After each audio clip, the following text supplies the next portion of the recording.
I'm exhausted. Yeah, me too, but, I'm really wired. What do you say I take you home and eat your pussy? Bull fucking shit! In an island paradise, doctors search to find a cure for cancer. Capturing a great white. It's a piece of cake. And the deadliest creature in the sea. It's supposed to be extinct. Sharks have incredible immune systems, completely resilient to any form of disease. You know what kind of media coverage we could get with a great white? But the experiment has gone too far. I've never seen a metabolic rate that high. Its brain is fried. It must have reverted back to primal instinct. This thing thinks it's always hungry. 12 confirmed shark attacks in 3 months. What the fuck happened out there? Sounds dangerous. We were trespassing. Isn't Stephen McRae, Mr. Big Time Shark Expert? You're always missing the point. They're growing at an accelerated level. 7 men dead. Close the gate! They're out of control. And hunting in packs. The sharks attack us from every angle. Got a 60-foot shark swimming off our coast. It's not gonna go away. The more sharks, the less people. Shark attack. Yes, y'all, it's going down right now. Episode 296 of the Triple Shots of Moods and Horror podcast is coming at you live and direct with the homie JP, also known as the Mexicant. And of course, we got Mr. No Fact Checks Tyler, also known as Mr. Saucedo in the house. And I be your host, the Toxic Offender, Moodz. Yeah. What's going on, my dudes? Yo. All right, so we're back for another summer extravaganza, episode 296, Zoology, Volume 8, which is the Shark Attack Trilogy. Now, have you guys ever seen these movies before? I've seen all 3 of them. Yep. I had, many times. This is actually one of those weird episodes where I have never seen any one of these movies before. I didn't. That's actually kind of surprising considering when they came out and like what they were. Always knew about them. Always knew about them. I was going to buy these movies multiple times. Never ever bought them. And I was happy to see that they actually put them out like on a really cheap, like Echo Bridge, like 4-pack or whatever for dirt ass cheap. Because if we're going to do them, I'm going to pick them up physically. I was shocked that it was 4 movies on 1 DVD. I was like, this is going to look like fucking assholes. And that's actually not even that crazy because Echo Bridge was like the king of putting out like tons of movies on like 1 disc. Like it's fun. I think I had a 20 pack that had 2 discs or something. I had one of those too, actually. But I was surprised. I popped them in and I'm like, you know what? These things look completely like normal DVD quality. Yeah, they did a really good job of figuring out a way to make that work. Yeah, I couldn't believe at how good they looked. I was like, this is really weird. But I'm like, I'm happy because the 4-pack, I couldn't find the Blu-ray that you have, JP. And literally, there was none for sale. It said currently unavailable. I couldn't find one anywhere. So I bought the DVD for $10 for 4 movies, which I already own Shark Zone, which is on it. Oddly enough, I already had a physical solo release of Shark Zone, which is so shitty. I have a DVD of Shark Zone too. It's like the one that's like blue cover with like the shark mouths. That movie sucks, dude. It does suck. But like I remember these movies like on TV growing up. Like they came out in like 99, 2000, 2002 or something. I actually thought these were Sci-Fi Channel movies, but after watching they're actually HBO. I think one of them is an HBO movie. Yeah, they're the first one. They're all TV movies, but these must be like the uncensored, uncut. Like I don't know how they. That's why they aired on HBO, so you can. Okay. That was premium channel. Oh, okay. That would make sense as to why there's swearing and there's boobies in them too. So okay. Yeah, like when they just. I thought they were inserted for the home. I assumed these were like just like direct to video movies, and then those were the TV cuts I watched. But I saw when I saw that they were TV movies, I was like, and then I'm watching them going. There must have been 2 different versions, like the TV version. And then, when they release it for home video, they would just have a different cut where, they have the girl at the beach with the boobs hanging out and stuff and then swearing and stuff like just, alternate versions, right? You can just edit the language and like the cuts to take the DVD out would be like so tiny that. Yeah, for sure. And it just feels like it's just like almost B-roll anyways. It's like panning through the beach. Oh, there's a girl with boobs. Like you could easily it was like literally version. Like here's the tits for your price of admission. Yeah, actually, is it in part 2? I think it's in part 2 or whatever. There's actually, it made me laugh out loud. I was like, wow, that's crazy. So yeah, there's part 2. The girl just laying on the beach with her tits out. I rewound. I was like, was that a woman or was that just some guy with weird nipples? And I went back and I saw the long hair. I was like, no, it's just so it's either. So they do it in part 3 too, but it's so weird because there's a girl on the beach with her boobs hanging out, and if you look right behind her, there's a 10-year-old boy just standing right in the same shot. Yeah, she's just like a woman on the beach. The one they did in the third one, it makes sense. Like it's that. But there was kids right behind her. Like these are legit kids on the beach, and like they're in the same shot. It wasn't just like they were passing. Like I'm like, this is so weird, dude. Yeah, I just can't imagine many women just 45 years ago were just gonna lay on a beach topless for no reason. Yeah, right. Like everybody, that happened. Have you guys ever been? Have you guys ever been to like a topless or new beach before? No, but I assume it's going to be more men than women. I want to tell this story, man. So we have a really famous nude beach in Vancouver, and it's called Wreck Beach. And this place is absolutely hilarious. Like I'd heard about it for years before I moved down there, and I always wanted to go to the beach just to check it out. I'd never been to a nude beach before, and I'm like, this is gonna be awesome, man. There's gonna be naked chicks everywhere and shit. No, that's exactly what I didn't get. You know what's at the beach? Fucking 450 schlongs. It's all naked dudes. That's like, you never seen Euro Trip? I couldn't stop laughing, dude. I'm like, everywhere I looked, there was a big schlong swanging in the wind. I was like, this is so funny. But I wanted to tell a story because I seen the funniest thing I've ever seen in my life. So they have like a concession at the beach. And I look over and I laughed for days about this. I couldn't fucking believe what I saw. There's a dude in the concession cooking fries in in deep fryer, buck naked. Dude, who the fuck? I was dying, dude. I'm like, I don't know. Not. Where's the health codes, man? Like this guy's schlong is 30 centimeters, whatever, away from the fucking fries. But it's not even that though. Like the splatter from the grease. That's what I'm saying. Fuck the health code. Like if I'm that guy, like I'm like deadly afraid. Like I'm gonna get man. The last thing in the world I want is grease burns on my balls. Like, dude, imagine like getting hit like right in the dick hole with like grease splatter. It's just like burning to piss the rest of your life. Me and my buddy were laughing so hard we couldn't stop. I'm like, how many burns does that guy have on his body? Like he has to have some, right? Like we were just you gotta be a brave soldier to do that. Yeah, so we never went back to Wreck Beach because, I mean, it was a lot of penis, dude. It was a lot of penis, and I was like, no. So, but it wasn't what our 19-year-old minds was picturing. I can tell you that, but it was definitely worth the laugh because I would have never had that story, and it's been ingrained in my mind since then because I still can't believe I saw a guy deep frying buck naked. Fucking hilarious. Yeah, that's pretty funny. So wild. Guys, unhinged. So just to correct something, the first film was the HBO movie. The second two were direct-to-video titles. There you go. Oh, they were. Okay.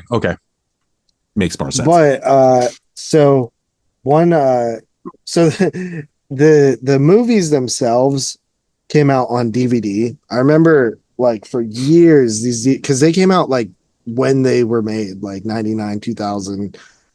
2002 or whatever. Yeah, so I remember those DVDs were like really out of print.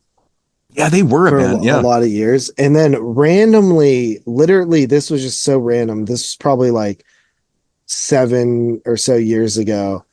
Randomly, I was just walking in Walmart and I saw that DVD that you have, the one that the Echo Bridge that has the 3 in Shark Zone.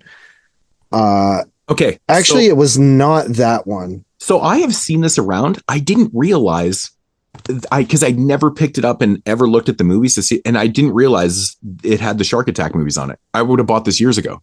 So there's another one that has 8 movies, I think.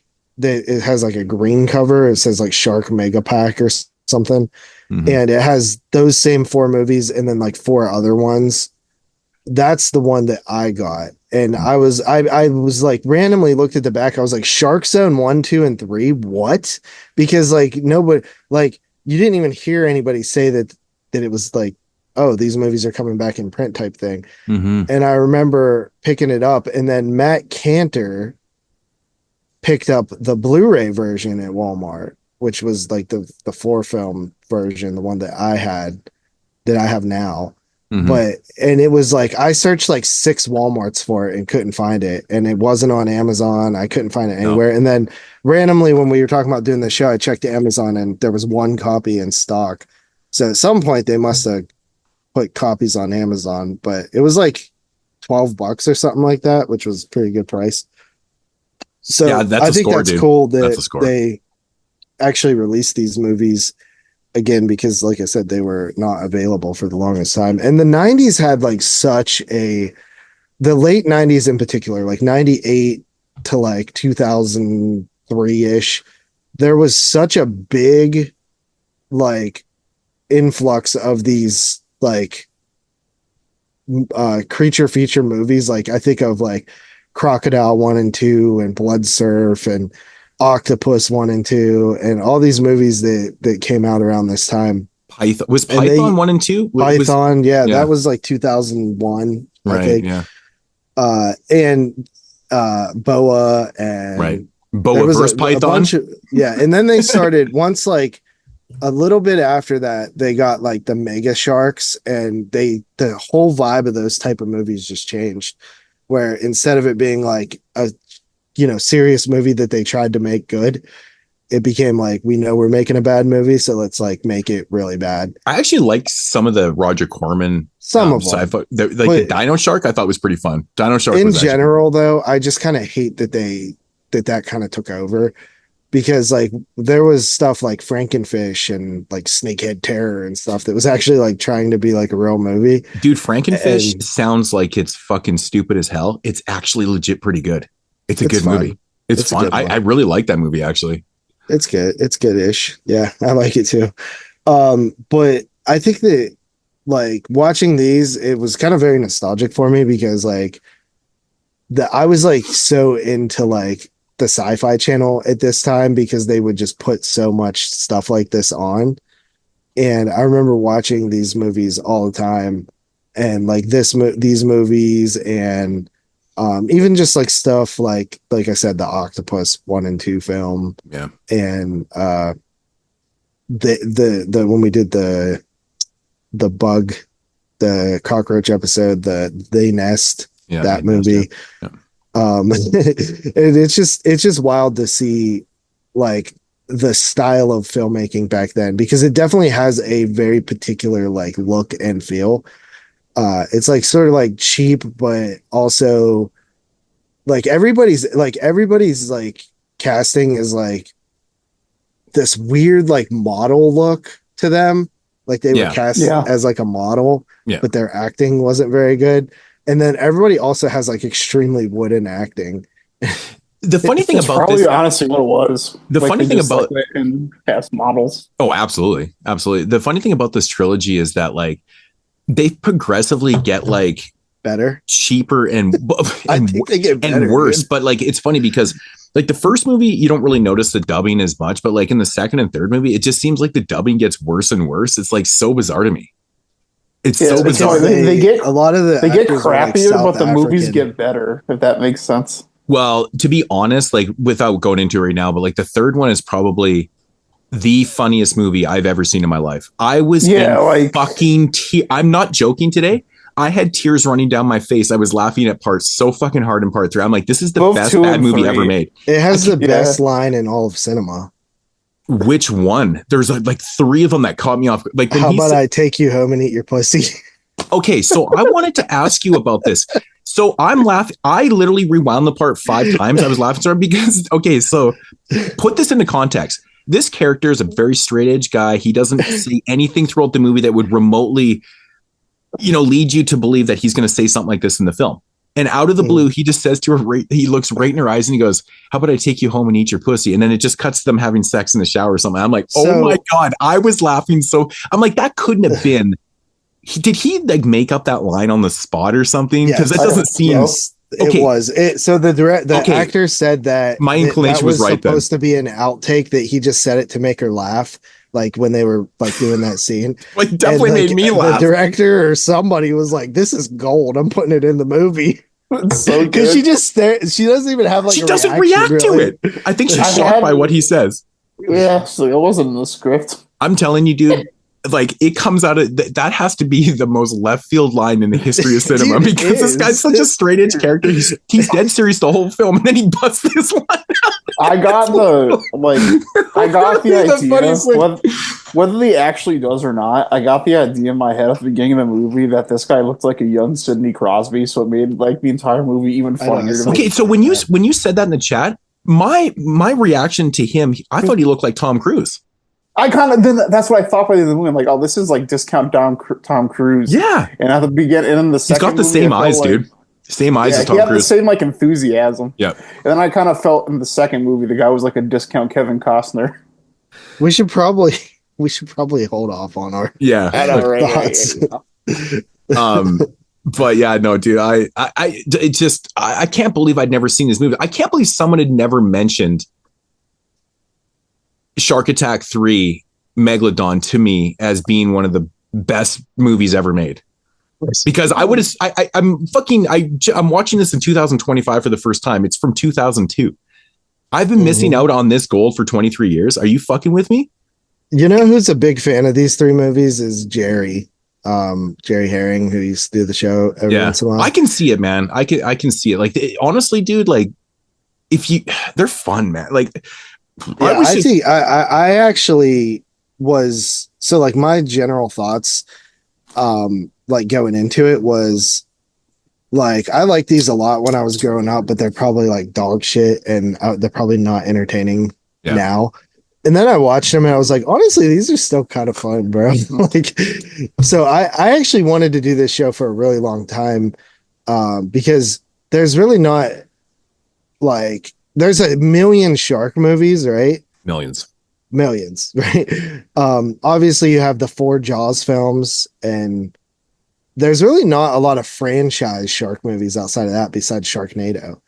Yeah, so well, we've done, it was kind of cool. So, I mean, eventually we will do the Sharknado franchise, but we've done Jaws and this. Yeah, you're right, though. There isn't really a lot of like, well, if the Meg comes out with the third one, which I think they are, aren't they? So that'll be a trilogy. I don't know. The second, it's so funny though, because like this Meg, like the Megalodon Shark Attack 3, it kind of fucking did the Meg like the same way, but like before. It was kind of interesting. Yeah. Yeah, I actually prefer the Meg 2 over the first one. The Meg 2 was so much more fun than the first one. It was way more fun. I totally 100% agree. And that's why I was like, I hope they make a third one and make it better than the second one. You know, like I just like the camp level was a lot better in the second one. Yeah, I think I would be interested in a third one, since the second one was a lot better to me. The first one was like painfully boring. But I mean, there is there's technically shark like there's like the verse movies, like there's the Mega Shark verse. I think they're all kind of related, like they're in the same realm and world, right? So you could probably franchise out that show. Oh, there's but see, those ones are all just like, they're not real movies in a way, you know what I mean? Like, so I guess there are a few of those. Is it the Mega Shark? Like, which one is it? There's Mega Shark versus Giant Octopus, and Mega Shark versus, there's just regular Mega Shark. Okay, so I can't remember which one it is, but there's a scene in one of those films where a shark jumps out of the water and fucking takes out a plane, like a jet. I think that's the first Mega Shark. I rewound that part about 45 times. I couldn't stop laughing, dude. I was like, I just witnessed a shark jump out of the water and take out a fucking Boeing 747.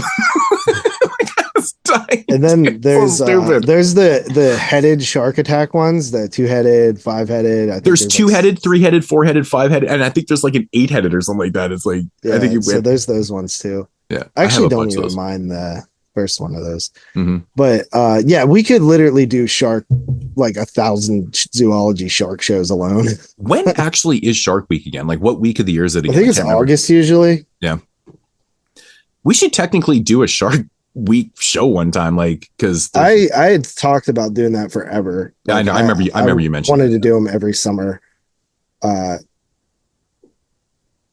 Yeah, this August, I mean, we're very, very limited, but it actually, this show would have worked better if we had done this one next, that instead of right here, because Shark Week this year is July 20th through the 27th. Oh, really? Yeah. Yeah, we actually could have done the summer horror episode this week. We could have, because remember I said I was like waiting for a movie to come in, and I actually got it in like a day after. I was like, oh fuck, really? Because every time I order from Germany, my shit comes in like 5 days.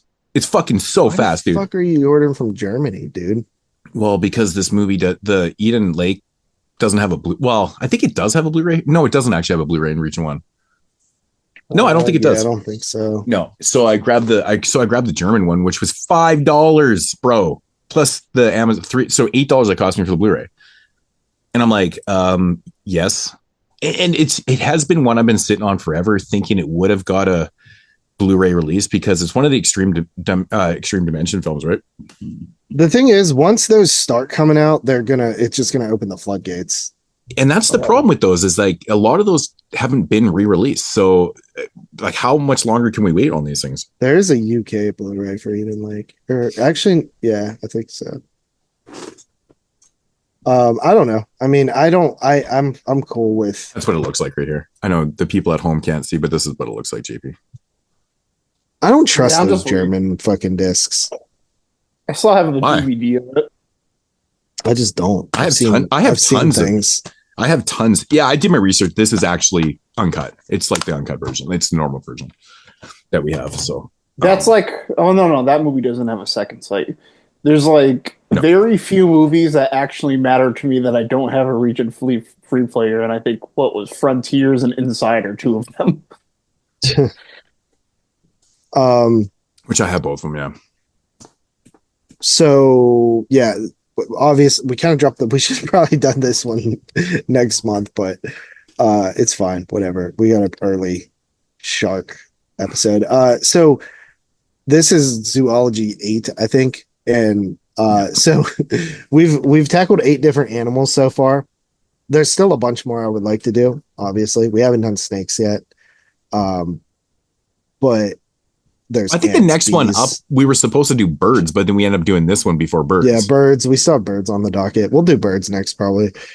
But we could even continue doing, like, we could do Zoology Volume 11, Sharks 2. You know what I mean? Right. Like, so I'm sure we'll revisit sharks again.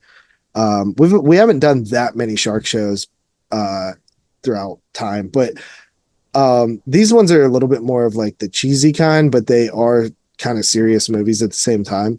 They're just like this, like kind of so bad it's good in a way.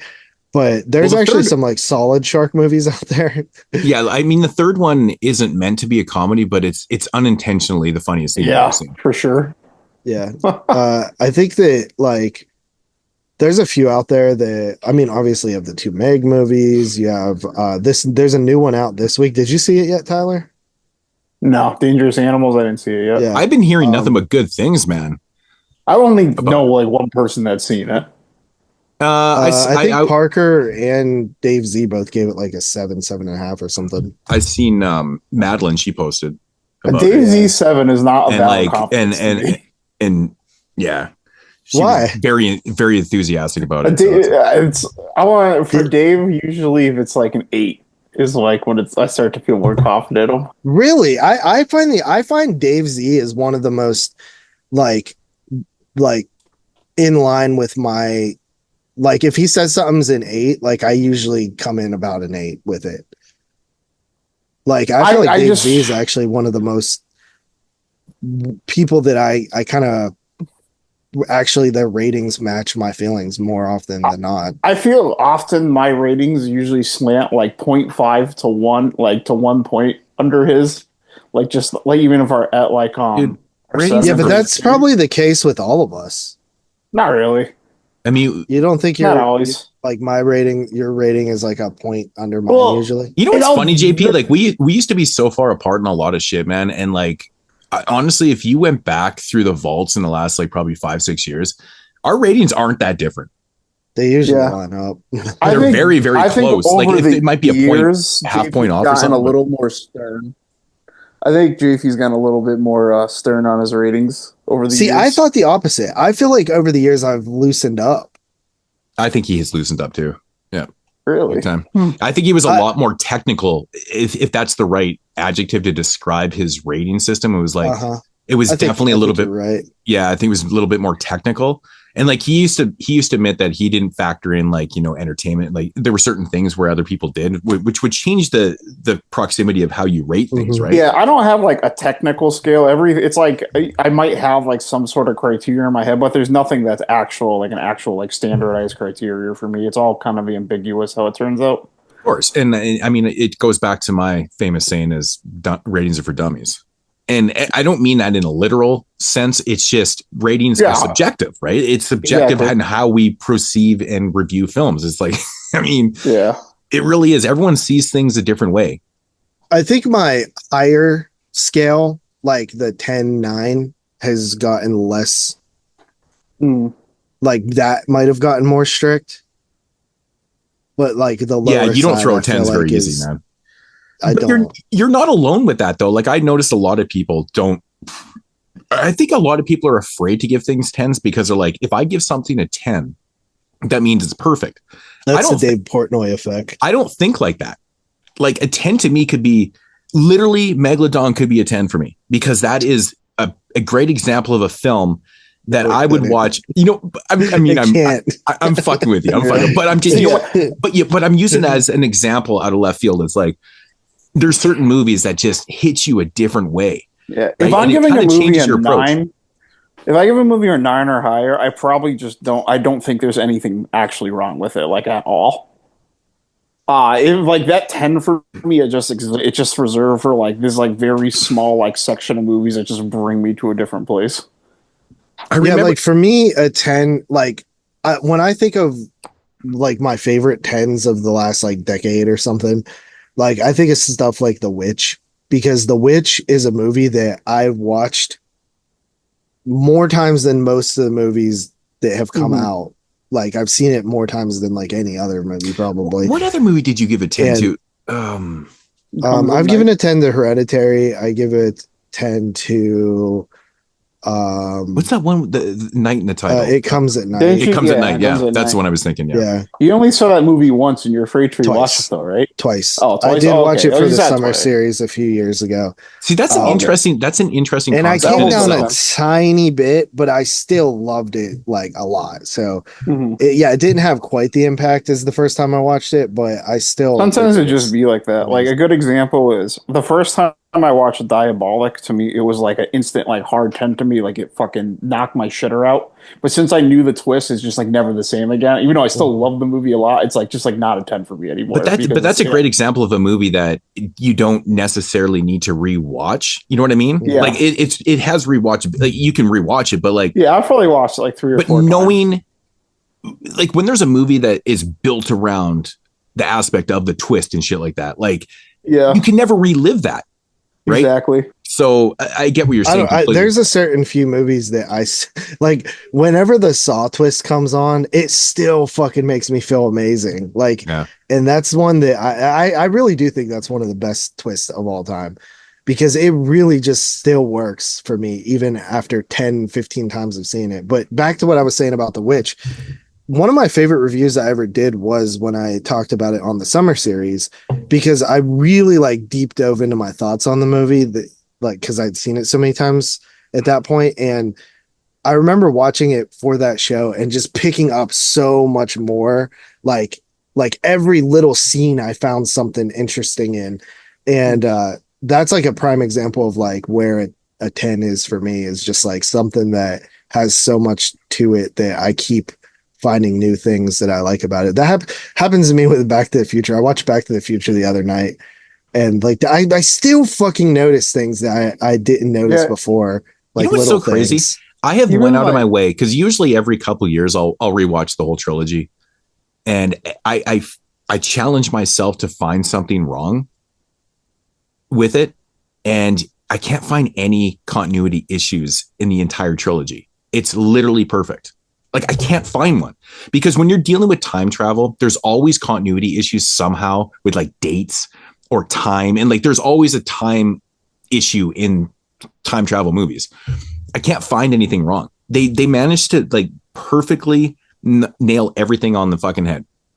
It's so crazy. Something that I noticed this time watching it, like I always knew this was a theme where like Marty sort of has like this afraid, like he's afraid to do the the concert, the audition for the concert, like because he can't take that kind of rejection. Then in the past, he sees like George is like the same way, and like that always existed, but I never realized like how much of a subplot that actually is. Like how many things are dropped to like further that storyline. And just like watching it this time, I was like, wow, there is actually like this is like really well baked. Like they have so many of these like little moments. Well, right from the principal, right from the principal down, like it's such a fucking effect. I know what you're saying. Like when I was, and the funny thing is, I watched it on Monster Vision. Like this time, like I have a bunch of old Joe Bob Monster Visions from the 90s. And so it's just like recorded off the TV on like a VHS tape. And I'm sitting there watching it and I'm like so into the fucking movie and it looks like dog shit, like just some VHS transfer. And I'm just like, this movie is so fucking good that I can literally watch it on this dog shit transfer and be so into it. And just like, isn't it almost like nostalgic overload watching on a tape though? Because like that's how we were watching it. Like I've watched Back to the Future so many fucking times, like I can probably recite the movie. Oh, but dude, watching that quality, I love Doc Brown. Like, dude, Christopher Lloyd is the fucking so awesome. Like, just even when he's like like how sometimes he'll like answer a question, like the Enchantment Under the Sea dance. He's like, look, Marty, fucking like some technical jargon of like. So I don't remember the exact quote, but it's fucking hilarious. Yeah, I love know what you're saying. And then by the third one, he starts becoming more like Marty, like where he's like Marty's like, great Scott. And Doc is like, I know this is heavy. It's just like total like role reversal. Right.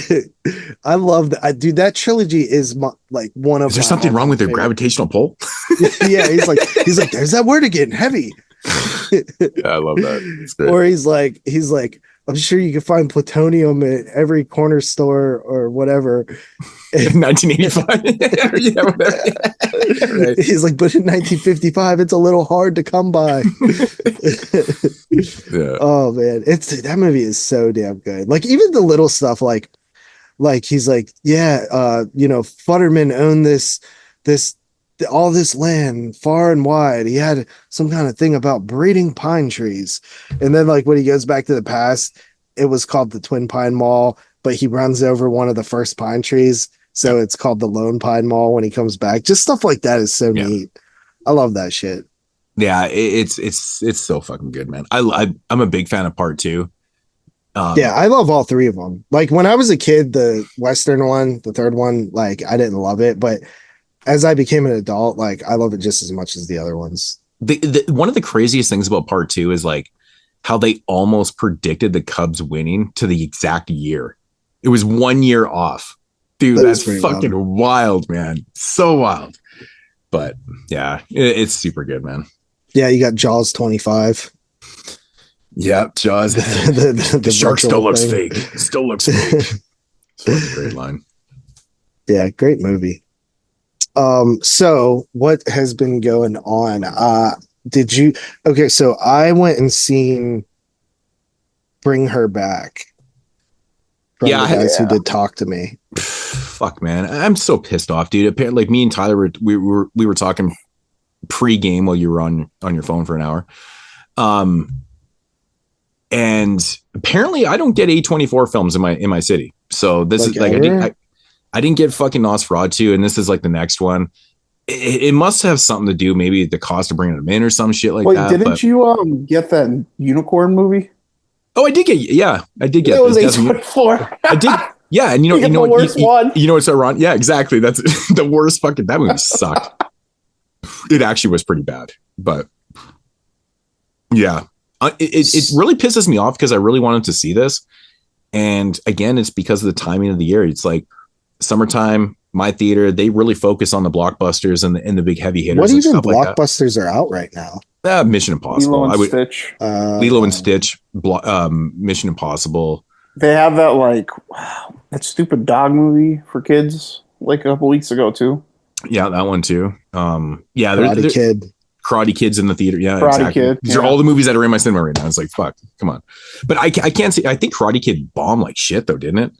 Dude, it's so funny. Like, I'm so out of touch with like regular cinema sometimes. Like, I just am walking through the theater and there's it's like Karate Kids playing. I'm like, what the fuck? It's like, I didn't even know they made a new one. Yeah, this was its second weekend. It made like in the single figure millions this weekend. Its total box office take was like 35, and the thing that Dan posted.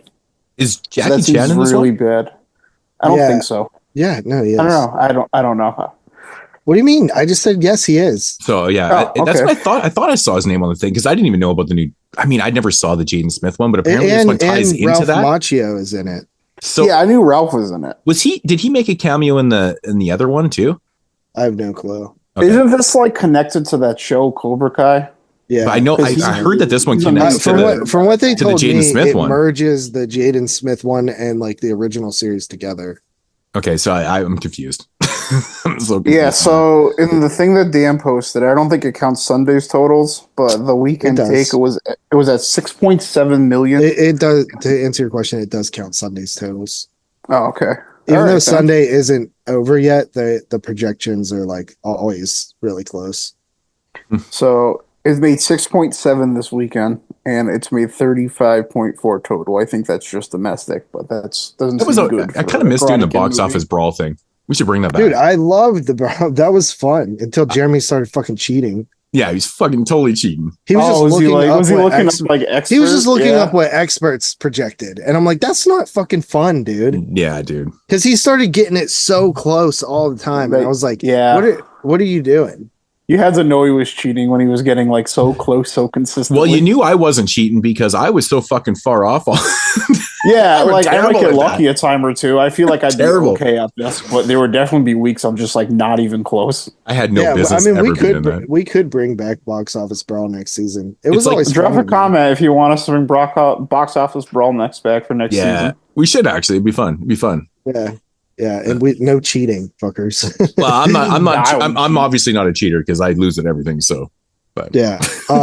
So it that whole thing even started from like when me and Jeremy were just talking about a movie that was coming out, and I was like, he's like, that movie's gonna bomb. I was like, nah, dude, I think that movie's gonna do good, and like we just guessed what the totals were, and I was like kind of closer, so I was like, we should make this a thing.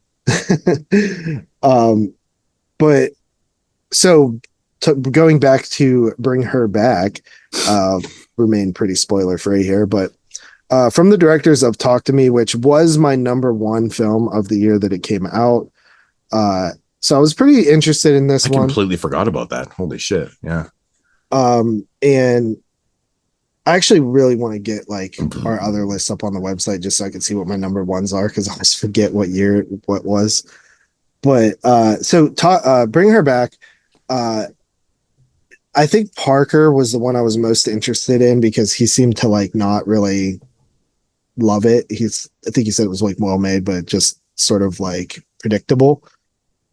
I didn't feel like it was overly predictable at all. I mean, I think they set up the film to let you know what's going on very early.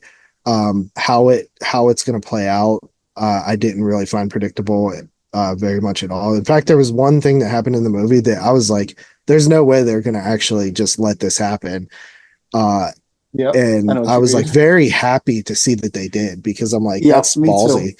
That's the type of shit that I love when filmmakers will just break the mold, right? Like we know how we've seen a million scenes like that in the past that go the way. And I was waiting for the same thing you were like, all right, so what's going to happen here? Like I was waiting for like make me mad, and it just didn't. Right. And then the moment right before that, like I like legitimately yelled out like a holy shit. My whole theater got a giant pop like the second before that when that happened. Because it's like a thing you never expect to see something like that happen like in the theaters in a movie like this, especially like who it happens to. It's like it's almost like a protected class of people that Yeah, 100%. And I think that like the setup to the movie is pretty solid. I feel like although the story treads similar territories in other films that we've seen before, I felt like they did it slightly different and kind of created their own mythology, which I was good with. I felt like it was pretty intense at times, and I also think that there was some nasty moments in it as well that Very nasty. just you know, was gross. I thought that Sally, what is her name? Sally Hawkins. Sally Hawkins. I thought she did a really good job. I like her a lot. She was fantastic. I like her a lot. It's just an actress in general. She's not really like in horror movies at all. So seeing her get to like have to me, this kind of felt like what Toni Collette was to her Hereditary, like she was to this movie. Mm-hmm. Yeah, I could see that. And I thought that the blind girl was really good as well. Good acting all around.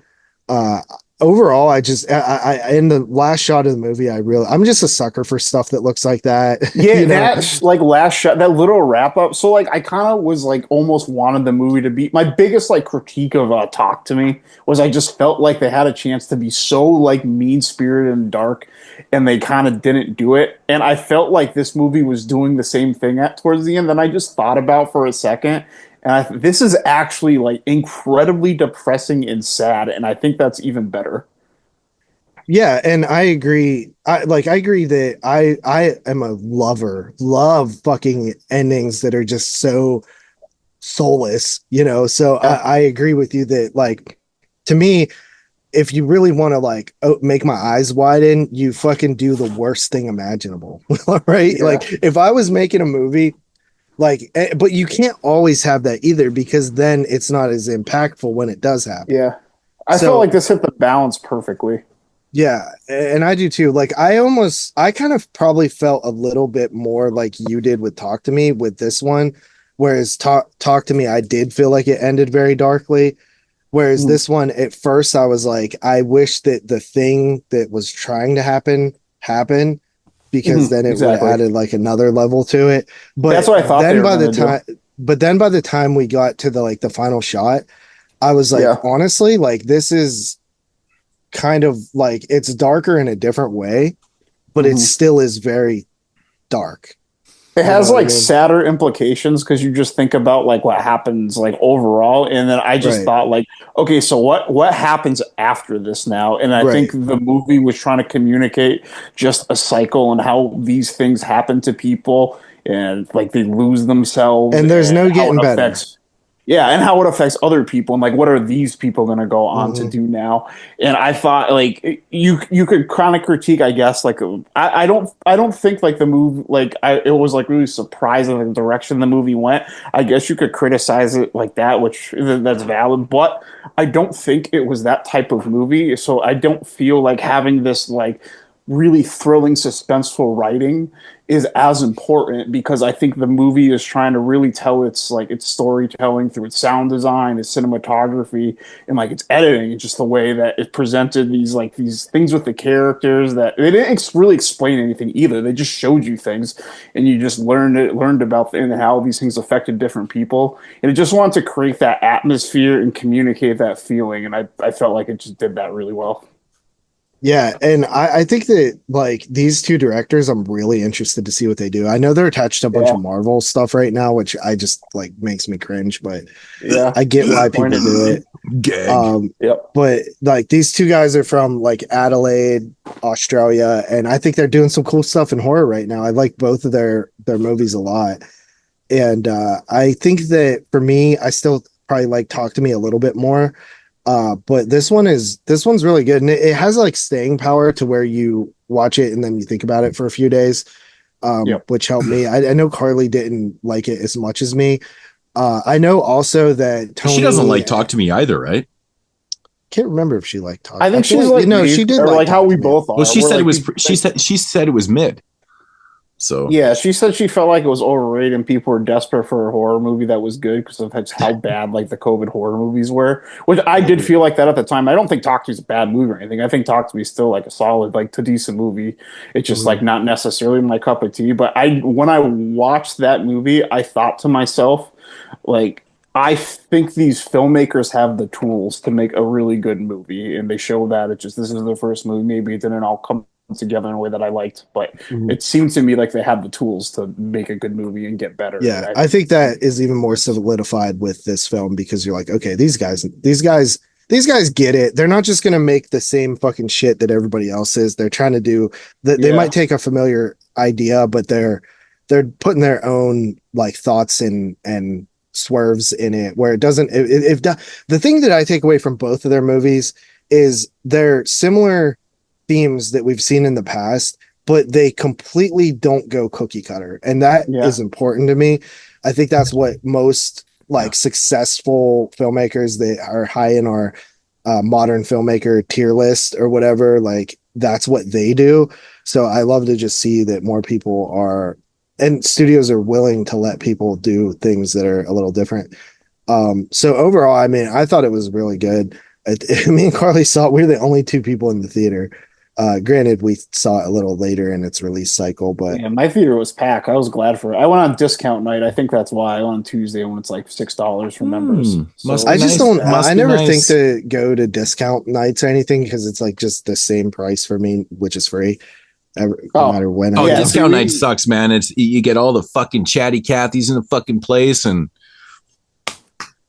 we don't just. I want to punch motherfuckers, man. It's so crazy that people have that because I saw the dude from Bloody Disgusting talking about how like theaters are dead because of rude audience, and I'm just like, I just don't understand like how this happens so often. Like I've been in a few where it's been very annoying, but it's so rare that actually happens to me, and a lot of people in my area will just tell people to shut up. So like, I think that maybe like if more people were willing to like do that, it might help. But I have no problem. I have no problem. I'll do it with telling people to shut the fuck up. I've done it in theaters before when you're being a rude fucking piece of shit.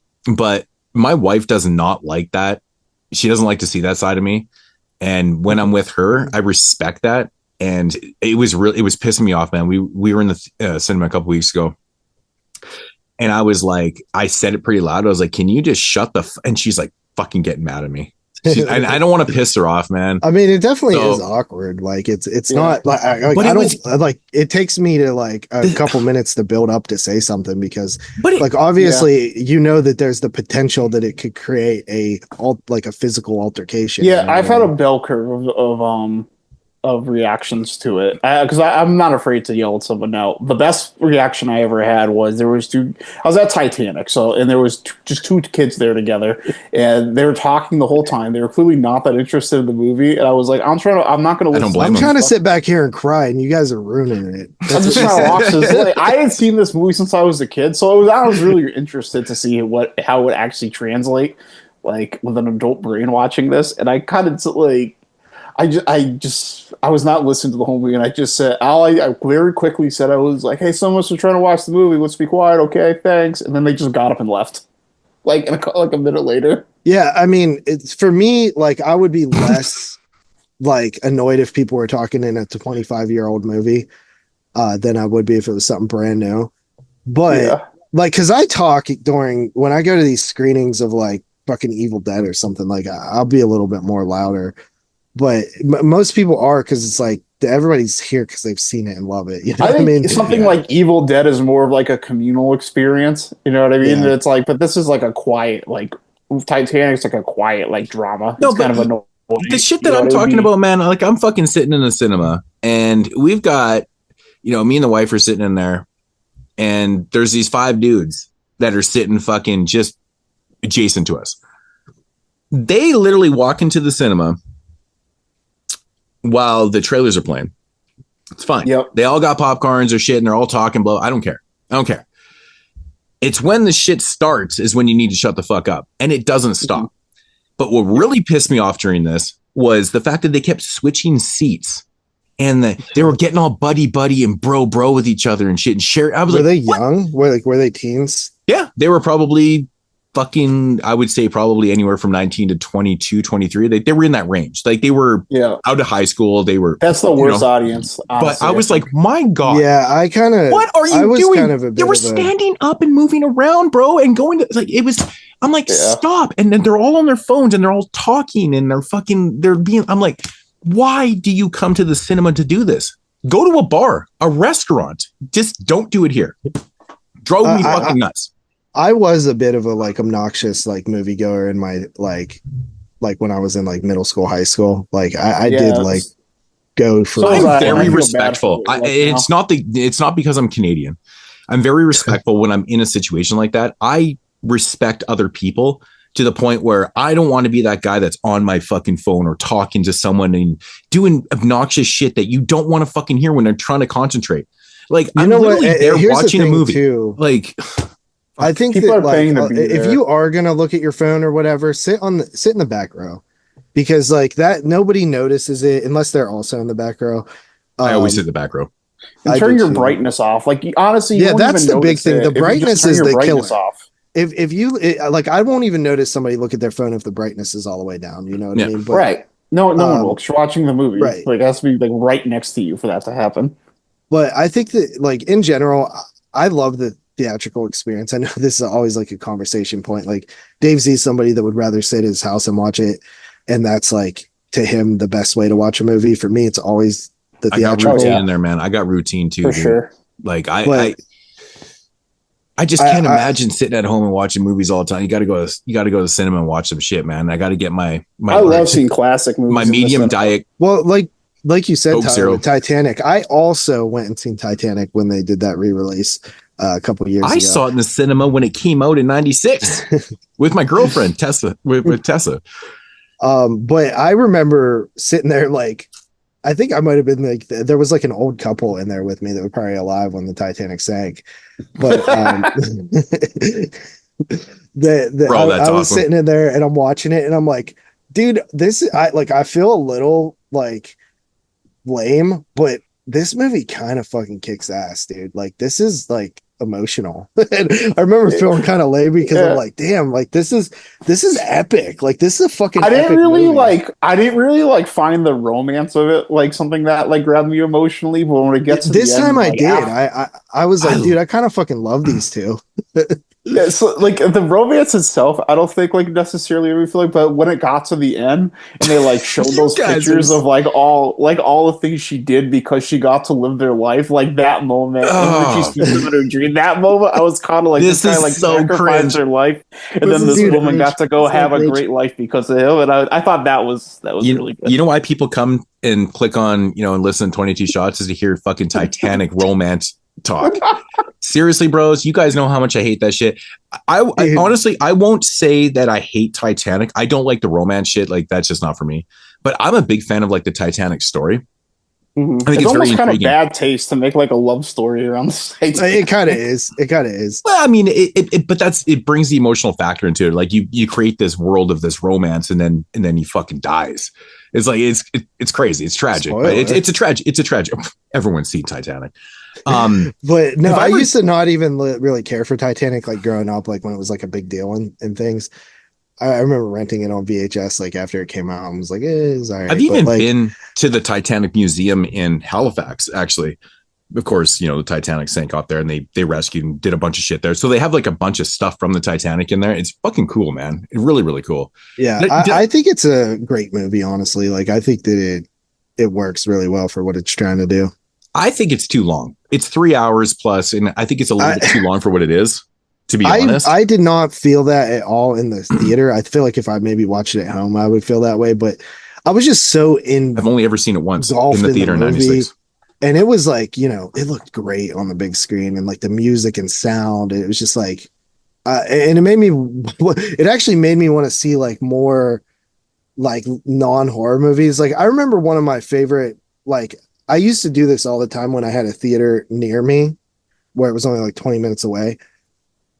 I would go and do like a triple feature, like by myself. And I remember I watched 1917 and like maybe like Joker and like Zombieland or something all on the same day. And it was like such an awesome like triple feature. But 1917, when I was watching it, I was like, dude, this stuff is like, I'm like missing out on this type of shit. But I feel like they also don't like put movies out that are like cool like that as much as they should. You know what the weirdest thing about Titanic is that they made a sequel called Titanic 2. Yeah, I remember that. What? It's like I think it's like a direct to video thing. It's about as bad as like The Last Exorcism Part 2. Well, at least part 2 can kind of work, but the last Exorcism 2 doesn't work. Man, have I ever told you guys about my Titanic story? If I ever mentioned this, it's crazy. Okay, this is fucking wild. I don't know what at least. Okay, so I dated this girl in high school named Denise Garris. And it was like why are you doxing people? Wonder if Denise Garris is listening now. Hell no. For like 2.5 years. This is a crazy fucking story. So one day I was like in her, I'd never noticed this before. There was like this fucking ticket thing in a frame in her parents' house. And I'd seen it a million times, but I'd never actually looked at it, what it actually was. And one day I was just kind of standing there and I'm looking at it. I'm going, oh shit. I'm like, what is this? And she's like, oh, I got a crazy story for you. So it was a ticket for the Titanic. And I'm like, what the fuck? I'm like, is that real? And she's like, oh, 100%. So get this. So her grandmother had a ticket for the Titanic, fucking slept in, missed the boat. Well, isn't that fucking unbelievable? So I've heard of stories like that actually. And so her mom had it framed in her house, and I've been dating for like almost a year and a half, and I never noticed what actually it was. I never knew the story, and I'm like, that's fucking wild, because of like, she had been on the boat, probably would have died. I would have never been dating her. Like nothing ever would have happened. It's kind of crazy when you put that into perspective, right? Like she slept in and missed the fucking boat, man.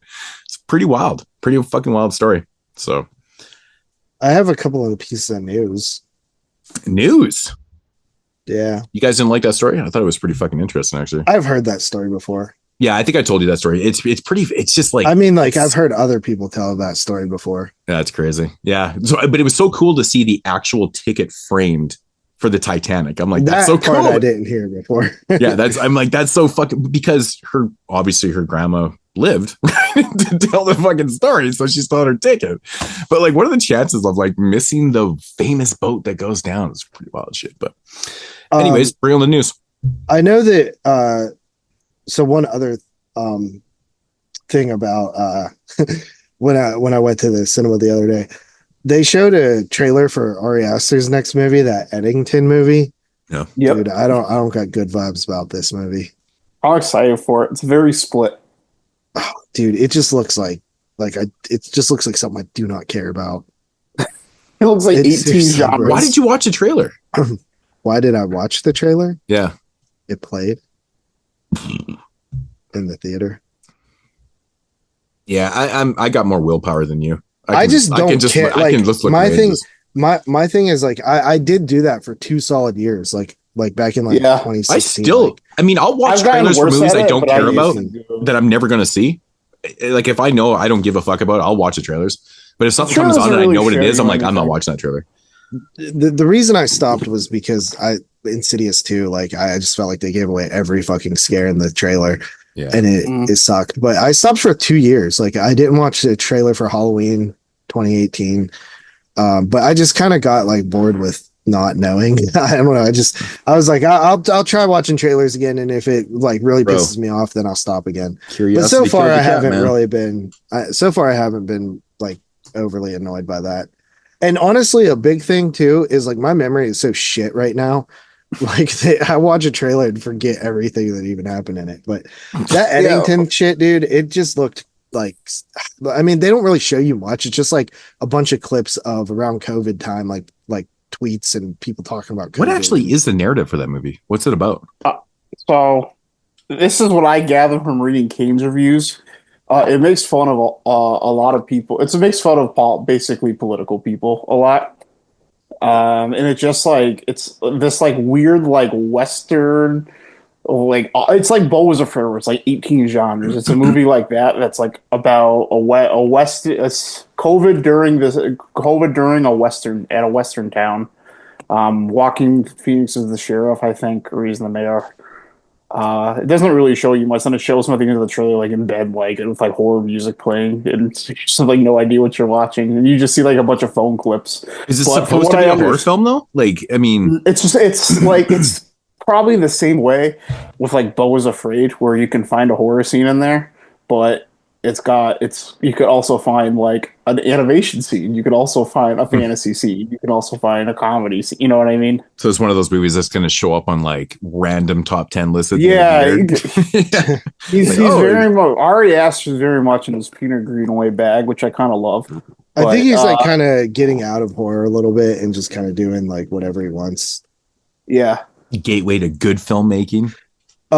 So yeah, I saw the trailer to that and I'm like, I don't know about this, bro. Like, from what I understand, they make fun of like George Floyd, and a lot of people didn't like that.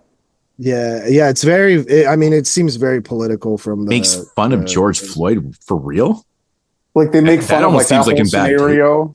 Like I don't know if they make fun of him directly, but they make fun of like the whole scenario. But they make fun of. I guess they make fun of like conservatives too. Just one of those things where they make fun of. Right, everyone. but the thing is like even if you make fun of everyone, like there's like certain people take it better. Exactly. That's what I gathered from like watching. Yeah, if you're doing a film like that, you have to make fun of everybody. Right. Yeah, it played at Cannes, and that's what I gathered from like reading a bunch of Letterboxd reviews, that it really offended some people, and some people took a joke. Yeah. So that's coming out, I guess. Also, there's Fantasia like kind of announced a bunch of their titles for this year's festival. Me and Tyler might try to do some remote access stuff again. Last year we kind of failed a little bit. I got COVID again. 2 years, two Fantasia, or the year before that I had COVID. Yeah. You know what you should do, JP? Last time I got COVID. You know what you should do? Not get COVID. I tried. Seriously, how the fuck do you I didn't watch much last year, but like most of the stuff I asked for, I got denied anyway. Right, which does happen a lot. Like any of the bigger stuff is usually like under lock and key. But yeah, so we might attempt to do some of that. I think it starts in July 17th through August 3rd. But I think we can actually start requesting titles like 2 days early before the festival starts this year. I don't know if that was the case last year. So how do you guys request them and get them and shit? Like, how does that work? So I've been I was gonna say I've been on like the press list for them for the last maybe 5 years or something. And I've done some stuff solo content wise, just put out like little mini reviews and stuff on my YouTube channel or like on the podcast feed or whatever. But last year, me and Tyler actually like came together because I knew he was around, whereas you're not around in the summer. Yeah. But basically how it works is, and they started this remote access thing in like COVID time where the festival was all remote. The whole thing was remote. But basically there's a list of a bunch of movies that Fantasia has press, screeners for, and a bunch of movies where they're third party screeners. So like you basically can request any of them, but you can only request like 3 at a time or something like that. And the problem with that festival is just there's like 20,000 people on the press list or something. So it's like you get like, it takes forever for them to get back to you, but you essentially can just pick from the stuff on the list. And some of the stuff like that's like bigger, like Aster's film or something, you just won't get because I'm not even gonna bother. Yeah, they only show it at the festival. There's no like remote screeners because they don't want it to leak. But I've seen some pretty cool stuff there actually throughout the years. Last year was a complete fail on my part because I got really sick and didn't watch anything. But yeah, it's honestly super fun when it works. Like the one year it worked, I think I got like 10 titles or something like that. Like Black Eyed Susan was there last year. Yeah, that was a standout for me. I was gonna say wait till you were done. I got to see Black Eyed Susan in the one of my favorite movies from last year. Yeah, and I also got to see Kiyomi Vamp, which made my top 25 of the year. Yeah. So it and there were a couple years where I saw some fun stuff too. But I haven't really looked at the titles this year yet, but me and Tyler are gonna probably do like a preview of it because you have to do a preview show to get access. So last year we did like it's called a curtain raiser where you basically preview the titles. So we'll probably get together this week at some point and do that.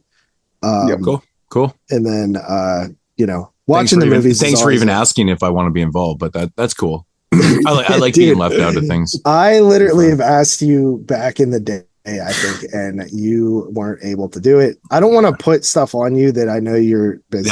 Like I said, the summer's tough. Even record, like, I mean, this week is fine, but like same reason I didn't ask you to do the live stream I did the other night. It was even hard for me to do it last year. When you did that, I would have been. If I had been in town, I would have jumped on in a second, bro. It was really fun, actually. I love doing live streams. I've done a few. But like there was me and Dylan. The chat was very active. Like there was a lot of questions and stuff like that. I just drank some beers and did a live stream. I would love to do that. So how did it go? I never end up watching like. I can do that on like a weekday, but that would be like tough for me to do on a weekend most of the time. So how did it go? Like I never like. What were some of the questions and shit? Just asking me about stuff coming out, like Blu-rays or movies in the theater. Cool. Asking me about like people were asking me to tease episode 300, stuff like that. I just the only thing I revealed. What's that? I watched it back for a little bit. I threw it on the background when I was doing something. I remember someone asking that. You're like, at this point, I don't even want to say anything because I don't even know because we're like behind. We're pumping out episodes too quick right now. Most likely it's going to be a list of some kind, but that's all I'll really say. But yeah, so that live stream went pretty good. Cool. I would like to do those more often, just here and there. I always have fun with those. And but so where the hell was I even at? Fantasia hopefully will. I know there's some interesting titles on there right now that have been announced. Like I think Takashi Miike has fucking 3 movies. What? Yeah. Are they all new? So wild. I think so. Because he's supposed to. He's the recipient of the life. Or wait. Oh no! Back in 2016, he was the Lifetime Achievement Award. But he did this is kind of funny. It's called Nayat of the Living Cat, and it's an anime. That's right up Tyler's alley, probably. So he has a series, an anime that's coming out called Night of the Living Cat. And then there's Blazing Fists, which is a film which 2 teenage hoodlums aim for better lives for themselves and fighting in the ring, and ring is how they'll get there. So it's like a coming of age drama thing, MMA stuff. And then the other one is Sham, inspired by a true story that follows severe legal media battle of a teacher falsely accused of violence against a student. So that one's like a thriller, but still, I mean, Takashi Miike is a fucking legend, bro. Like he really is. Like the guy has made so much stuff. Dude, he's like, he's got to be over 100 films now.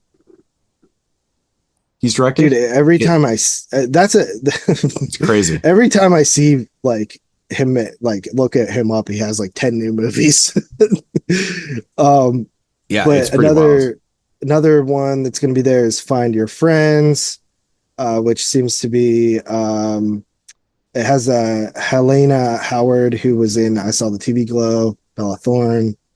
Not sure exactly what it's about.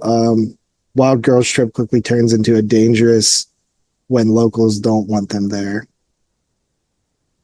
Sounds fun. He's almost at 125 movies, bro.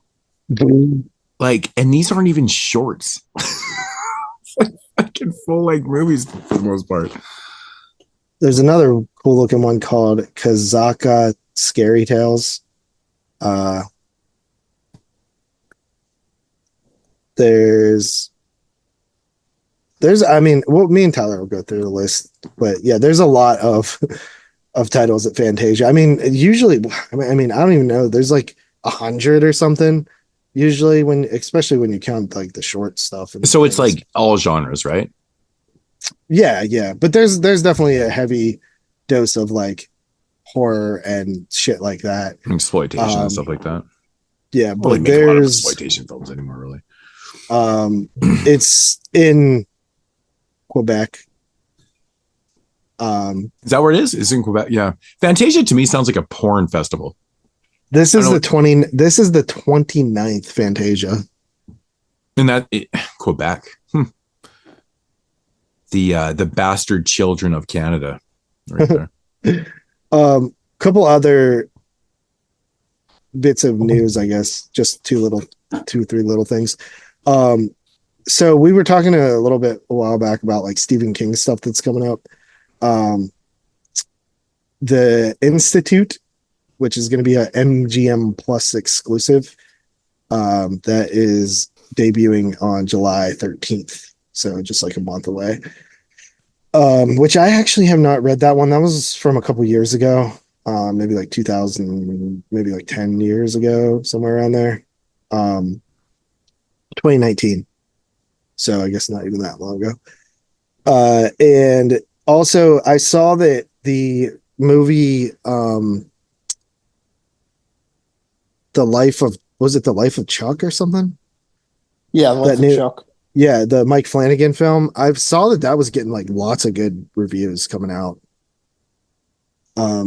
That one is coming soon as well. Flanagan's like the new Mick Garris. Adapting Stephen King shade. Right, no doubt. Yeah. But probably a little bit better at adapting the movies than Mick Garris. He's got a pretty bad track record. I think I'd give him that. Yeah. I respect Mick Garris's hustle, but come on, bro. Like, not the best. Yeah, I think it's out at festivals. It's a neon film with September theatrical release, I believe. But it actually or wait, is it out now? It came out 2 days ago. But it's limited, and I think they're expanding nationwide on next week. We'll have to see if we get that, Tyler. Yeah. I think I'll probably get it. I'm getting a little logged up on movies. I definitely got to go this week. I got The Phoenician Scheme's the next movie I'm seeing, though. I got to go see that shark one. Yeah, that'll be the next one. I think that'll probably, I'm just going to see The Phoenician Scheme first, but I think that movie will be around. Is there any other horror movies coming out within the next 2 weeks? Yeah, we have 28 days or 28 years later, which, dude, I don't know if you saw some of the previews to that. I think it looks fucking pretty dope, bro. I haven't seen any of the previews, but there's definitely talented people behind it. I'm super annoyed that they skipped months. It's the OCD in me, man. It just doesn't. There's no sequence there. They filmed a bunch of shit on an iPhone, so like that's something I'm really interested in seeing. I saw this picture of this rig they built where they could film something with 50. Yeah, I shared that. Time. It had that was you that shared? Okay, yeah, that's where crazy. I saw it. Yeah, it had. What did it have? Like fucking 21 iPhones. Yeah, it was like a big. It was 15 iPhones, but it was like it was like this like big like half like circle like built up with like 15 phones attached, filming all the same thing. It was really cool. Yeah, so Life of Chuck comes out wide release this weekend. So that actually should be able, like, I assume it says wide, so I assume we'll get it. So that's this weekend. And then, like I said, 28 weeks or 28 years later is the 20th, June 20th. So that's probably the next big one for those two for the month. And then I think The Ritual is a wide release that comes out in June. That should be out now. I don't understand it, man. Why The Ritual? It's a nightmare to search. It's a nightmare to search. All right, let me pull up my Cinemark app and see what's coming soon. Yeah, like I said, 28 years later, and then June, Brokeback Mountain's coming back for a limited release. Ooh, anybody's interested in that? June 27th will be Megan 2.0. Oh yeah, baby, let's go. That movie just looks See, I watched the trailer for that because I have no interest in it, but I literally laughed out loud. I was like, "This looks fucking awful." Like, but it does look like it can be so bad it's good. Dude, I don't think that's what they're going for, though, man. Like, they're not, but it's like neither was. I don't think Shark Attack 3 was either. But they're kind of in the same category to me. Well, I know. mean, It we're just talking looks about two out of- totally different type of budgets Yeah. here. Like, I mean, this is Yeah. kind of a decent sized budget It film. looks like a big budget. Yeah. It looks so out of its. It looks like if someone were to show me this Megan trailer out of nowhere and they said like, all right, this is from the future. What number Megan do you think this is? I would think this is like the 5th Megan.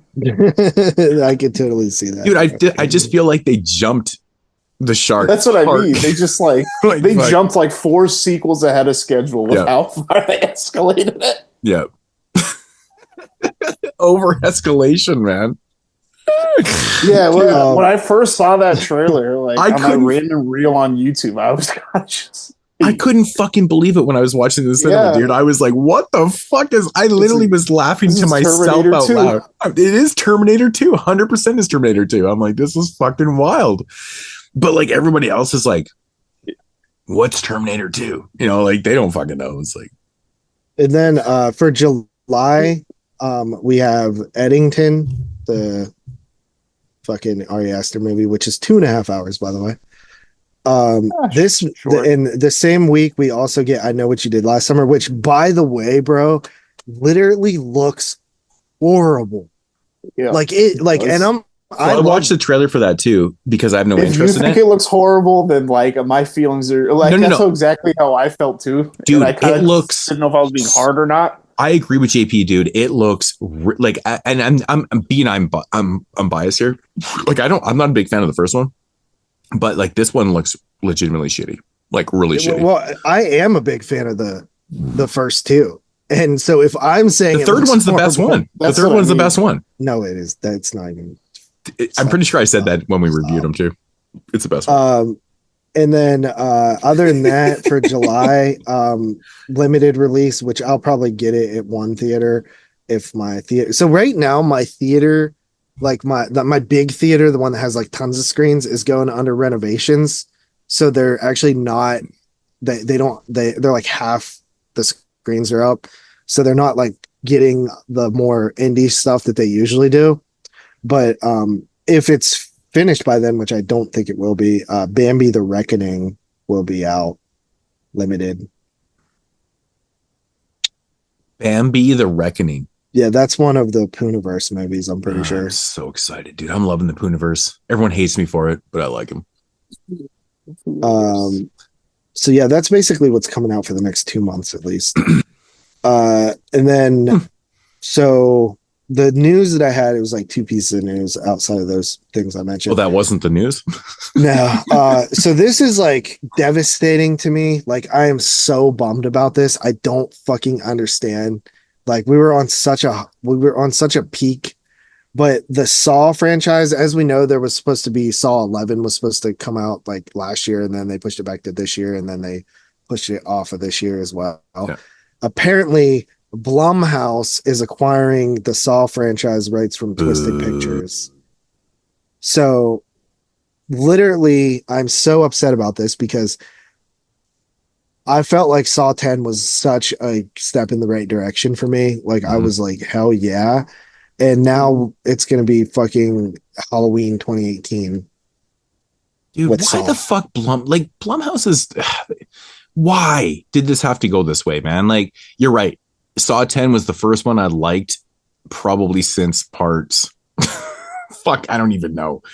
I'm not a big fan of like a lot of later sequels of Saw, but I really liked Saw 10. It was fun. The only thing that kind of is interesting is we know that James Wan is like Blumhouse's boy, and apparently he's going to be involved.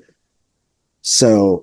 I mean, but it's just like I feel like they're gonna reboot it. Like I don't think they're gonna continue the storyline, which just sucks to me because it's the longest running storyline in horror, you know, fucking 10 movies. So really bummed about that. I was really riding Saw high. Sucks for fans of it. And honestly, like I'm just starting to hate Blumhouse a little bit. Yeah, Blumhouse sucks. I don't know if you guys. Blumhouse quality control has. But I haven't liked Blumhouse in years, dude. Like, I mean, they put out more fluff and shit than fucking any studio, really. Like they pump out a bunch of shit, dude. They pump out shit. Like that, but I always like thought. But they do. They have the odd. They have the good. They have one good film to like every. Blumhouse? Every fucking 7-8 films. They're not even hit and miss. They're like miss, hit. Exactly. It's hit. 1 out of every 7 or 8 films, but that's a bad ratio. Like the most part, they were at least okay, and you get some bad ones. Every once in a while, you get a good one. But now the last several have just been so. I thought the last several. I can't really wait to do the Blumhouse trilogy, man. If we do it this next Halloween. Yeah, I think it's time. If enough years have went past where they're not. Yeah. I mean, like we've already reviewed the first one, movies, but some of the worst like professionally made movies I've seen in the last 2 years have been Blumhouse movies. The worst professional films. Imaginary was one of them. Oh, absolutely. Like Imaginary. I thought Woman in the Yard was awful. I thought is I Night could Swim? live with Woman in the World. Night Swim sucked bad, bro. Night Swim was atrocious. Is that? I thought The Wolfman was really bad. Yep. Wolfman I passed on it because I couldn't even bring myself to see that shit, man. Like some of like the actual bottom movies the last 2 years have been Blumhouse movies. Like I feel like 100%, Blumhouse at first was like known as a studio that appealed to like teenagers, right? Like it's like, oh, we make like movies that appeal to teenagers, but they still kind of like threw us some stuff every once in a while. I feel like they've completely like became their cliche. Like I don't know. It's just Blumhouse is just not my they became their own cliche.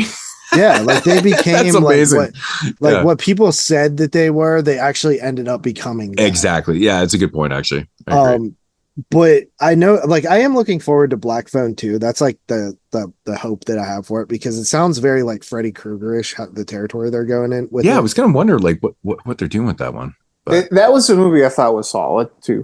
Black Phone was good. It was really I good. really liked it. Yeah, I agree. So that the Saw franchise purportedly leaving Twisted Pictures, which I don't even understand. Like that was their baby, like Lionsgate, Twisted Pictures. So did they just fucking sell out and be like, we need some fucking goddamn money, or what happened there? Why are they selling off the rights? I don't get it. There was a lot of problems making another this actually is kind of weird.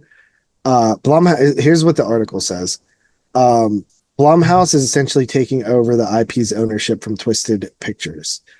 Lionsgate will continue to be involved as a partner. How this apparently works is Lionsgate owned 50% of the rights to Saw, while Twisted Pictures own the other half, and Blumhouse will be acquiring Twisted Pictures half. Dude, that's actually bizarre that it would be 50-50. That never happens. It's always 51-49. 51, yeah. It's always 51-49. So, I mean, if Lionsgate's still involved, maybe they're just kind of more need Blumhouse's money. So yeah. Maybe. And then the other thing that I thought was pretty interesting is the Texas Chainsaw Massacre rights. So basically, Jordan Peele, Osgood Perkins, and Taylor Sheridan are among names that are throwing pitches for the next Chainsaw. Talks who wind up with Texas Chainsaw Massacre IP are beginning Monday, as anywhere from 5 to 8 studios and or streamers are vying for the rights. Myriad Noble creatives and titles have teamed up with studios to pitch Verve and the Texas Chainsaw Massacre rights holders on their vision.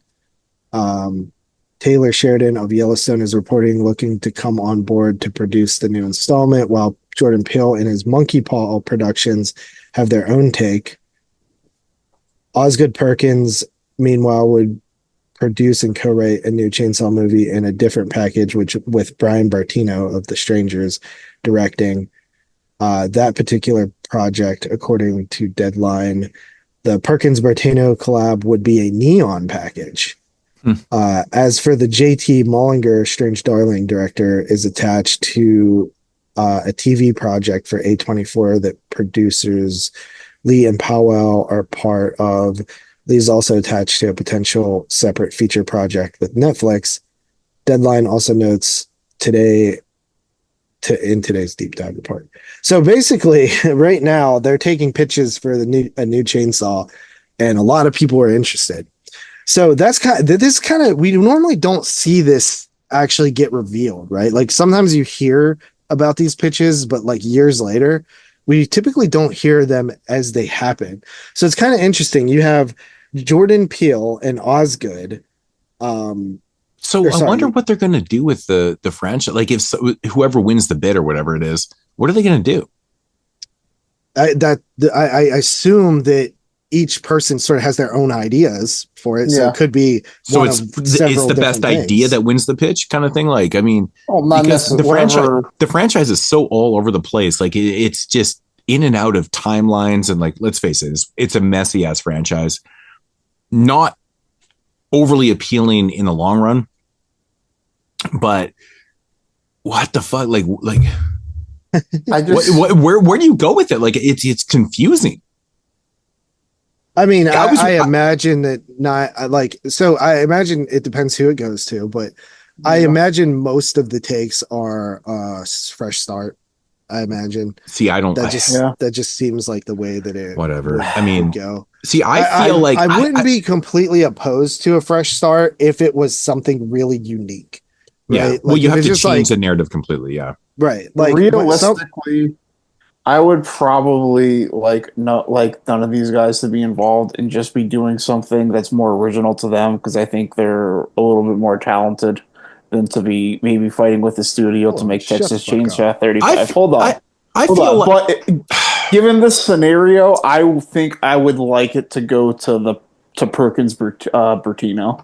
That's what I was thinking too, bro. Yeah. I was feeling that way as well, because right now Neon is like the new kid on the block. That's like what they haven't missed for me.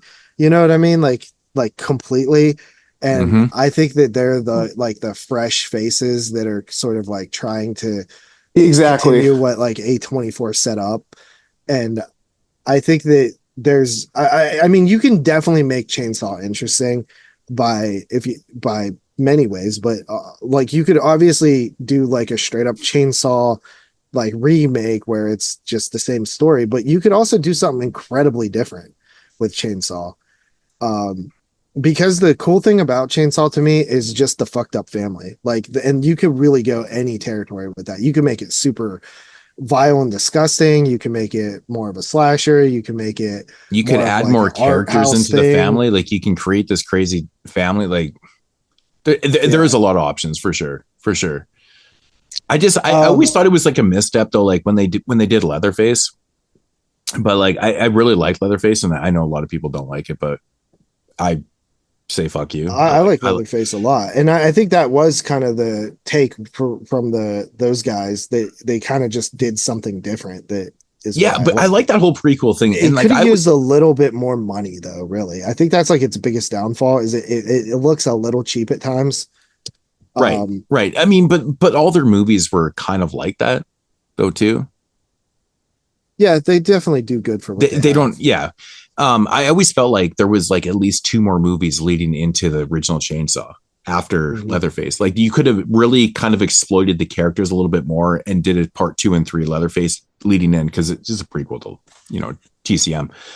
I thought it was kind of a missed opportunity, because I would have loved to have seen those movies. I think it could have been really fucking fun and awesome. But I mean, the general consensus is that people didn't really like Leatherface. And I think it's because of the confusion. There was a lot of confusing things in the narrative and for people, and I don't think it was confusing. But I think it worked. It worked for what it was, but like ideally, I would have liked some tweaks to the prequel aspect. Like I feel like they didn't really nail the characters. Like I would have liked to see young versions of them. Besides Leatherface, I thought was good, but like the cook and the hitchhiker, I didn't feel like fit their characters. It's fair enough, but like again, like if you built off that and made it 2 and 3 leading into the first one, I think it would have really worked, man. I think it could have been awesome. Here's my opinion on Chainsaw. What I would like to see for sure is I think Chainsaw needs to be a period piece. Like, I don't think Chainsaw works in modern times. We've seen it done with Chainsaw 3D. We've seen it done with the last one on Netflix. Although it was fun, I feel like Chainsaw is most effective when it's set in the 70s. I mean, the latest Chainsaw film literally had a chainsaw massacre. So I give him props. Yeah, I give that props as well. Yeah. But like, for me, I think that's why I like the remakes so much too. Is because they like the first one is also set in like 74, and then the prequel is set before that, and I think that like the whole idea of like the town drying up and like the family being forced to cannibalism because they don't want to abandon their home land is an interesting concept, and sort of them just taking over the town and surviving.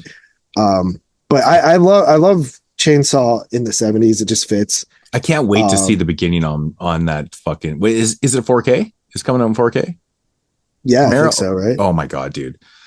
Like, I love the beginning. I think it's so fantastic. It's so brutal and just mean spirited. It's awesome. It's really good. It's a great. Two of my all-time favorites. But yeah, I have no clue what's going to happen with Chainsaw, but I just know that every few years we'll get a Chainsaw because that's what it's been. So I'm down with. I'll always be down with another Chainsaw. And I think it's like one of the fun franchises because it is all over the place. Like, it's like, what the hell are they going to do this time? You know what I mean? It's like, ideally I would like it more streamlined, but I mean, from the very beginning, it was all over the place. Like the first one and the second one are completely different. Right. The third one is a whole new family. The fourth one is a whole new family. Then you got the 2 remakes, and then Chainsaw 3D is fucking so different. It's the most different out of all the ones we've seen before it. And then the Netflix one is like Halloween.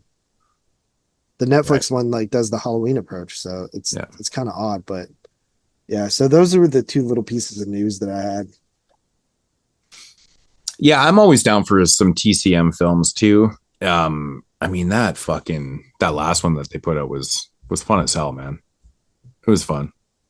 It was fun, but not what I want. I mean, it to me, it was like a fun popcorn flick. I just had fun. I mean, we got a Chainsaw Massacre, which was amazing on the bus. It was great. I would probably put it towards the bottom of the franchise, honestly. Oh God, 3D is just it's a narrative fucking disaster. So is this one. This one was a complete disaster too. Well, I mean, what they did with one character, I don't want to ruin it for people if they haven't seen it, whatever. But I mean, yeah, it has a massacre in it though. I give it props. Yeah. Because like the 3D one, you thought there was going to be a massacre because Leatherface shows up at like a carnival, and there's no like that is the best place to start massacring people with a chainsaw. Absolutely. And yeah, so they dropped the ball on that one. I still have like a little soft spot for that movie, but yeah, it's a complete mess. Chainsaw is such a wacky franchise, but yeah. Also, I know that like we need to like next year I want to kind of focus on getting some of these other shows that like we need to like finish up like I would like to do the AVPs because we never actually we did the Alien franchise and the Predator franchise but didn't do AVP. So we do those 2. And then obviously now there's another like 2 Alien. I think there's another one coming out this year. Alien, isn't there an Alien Earth movie coming out or something? What's that? I didn't know that. I didn't know there was another new one coming out this year. Huh. I'm pretty sure. Is there not?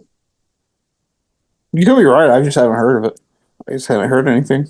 Oh, it's a television series. Okay, that's right. Okay, but there's they announced Fede Alvarez announced Alien Romulus 2, so there's that one as well. Eventually, but also Predator. There's there was Prey last year, and then there's the animated one this year that Tony said was pretty good, and then there's the new one coming to the theater too. So yeah, I saw a trailer for it the other day. So that's like 3 Predators that we could catch up on. Obviously, there's a million other like franchise sequels that we need to review that are shows are obsolete now. But we have a whole trilogy of Halloween movies to do. But yeah, I would like to get some of those on the slate for next season as well. So yeah. Sweet. Yeah, I missed all that. I just said that I wanted to cover some of the stuff that we never like truly finished, like the AVPs and the new Predator movies that have come out or are about to come out. And then obviously we have like a bunch of other stuff to do too. Right. Yeah, the franchise-wise. franchise roundups are getting out of control. 100% out of control, man. Who would have thought when you did like those franchises, like so many of them would get more? I know. Yeah, there's quite a few. I feel like we're kind of in an era of resurgence on franchises. A little bit. I'm always down for him, man. I have no problem with it. Yeah. All right, so since we're doing sharks, found a list of the 10 worst shark movies ranked from colander.com. Shitty shark films, man. I'm a big fan of shitty shark films, so let's see what they got. I haven't looked at the list yet, so it's the first one I clicked on, so let's do this. Number 10 is Deep Blue Sea Part 2. Never seen it. There's 3 of those. Yeah, I remember watching both of the sequels, and one of them was significantly worse than the other. Part 3 is actually pretty decent, actually, from what I remember. Okay. I'm pretty sure 3 is decent, so yeah. All right. Number 9 is 47 Meters Down Uncaged. So that must be the sequel. I don't remember it being like horrible, but that first movie is awesome. Yeah, I do remember the second one being. Is that the one with Mandy Moore in it? In the second one? No, the first one. That's one with Mandy Moore in it, right? Yeah. Yeah, I don't remember if I saw the second one or not, but I know I saw that one. I never saw the second one. Yeah, 2019. So number 8 is Bait from 2012. Really? Oh, hell no, bro. No. Bait is awesome. No, I like Bait too. That's fucked up. Bait like 3D, dog. Yeah, fuck the 3D gimmicks. It's sharks in a supermarket, bro. It's an Australian Sharks film. in a supermarket. It's fun. Yeah. Australian film. It's And fun. Based on how this list is going, I think number 1's going to be Sharknado. Oh my! And the guy from The Loved Ones is in that as well. Right. So number 7, which we actually brought up earlier on this show, which I completely disagree with this because I think it's better than the first one, and that's Meg 2: The Trench. Yeah, it is better than the first one for sure. The fuck? This is the worst. What the fuck? No way. Somebody hasn't seen many shark films apparently. 2021's Great White. Never seen it. I don't think I saw that either. No, don't even know that one. Number 5 is Dark Tide from 2012. Oh, that's the one with Halle That was Berry. the Halle Berry one, right? Yeah. That movie did kind of suck. Yeah, I never saw that one. No, okay. I've never seen it. Number 4 is The Last Shark from 1981. Fuck off, dude. I love this movie. So good. Vic Morrow. Come on, man. Enzo G. Castellari. It's amazing. That's bullshit right there. All right. Number 3 is Shark Exorcist. I can just tell you right now, it's probably garbage. It's directed by Donald Farmer. Oh. Yeah, it's a Donald Farmer movie, man. That's got to be horrible. Number 2 is Jaws: The Revenge from 1987. Yeah, that movie is shit. It is actually pretty shitty. And number 1 is Mako, The Jaws of Death from 1976. Really? That movie's not very good. No, it's not. But interesting list. All right. So on the flip side of that, I think I had another list here. So the top. Here, let's find one. Let's pick one randomly here. From Vulture. Vulture.com. The 12 best shark movies since Jaws. I like that. Right? So so your number 1 isn't going to be Jaws, which is yes, your number 1 is open. Right. Oh, this is so fucking funny, dude. Number 12 is Great White, aka The Last Shark from 1981. That was on the worst list. The duality of man. Amazing. I love that. Ah, man, rest in peace to Vic Morrow, man. I love Last Shark. It's fun. Number 11 is Jaws: The Revenge. What the fuck? What is this list? I missed it. So this is the 12 best shark movies since Jaws. So it's not. What was the first one of them? Number 12 is The Last Shark from 1981, which was on the last list of the worst movies. And then number 11 is Jaws of Revenge, which was That's also on the other list. And I actually genuinely do not like the Jaws 3 and 4. I love Jaws 3, but Jaws 4 sucks. But okay. So number 10 is Tenora Tiger Shark from 1977. Or Tintinera. That is. Oh yeah, I have that one on. I think was that a Scorpion releasing or something? It was Scorpion. It was Scorpion. Yeah. Yeah, I have that. It's not very good. No, it's not good. It's not good. Number 9 is Sharknado from 2013. Have never seen any of those.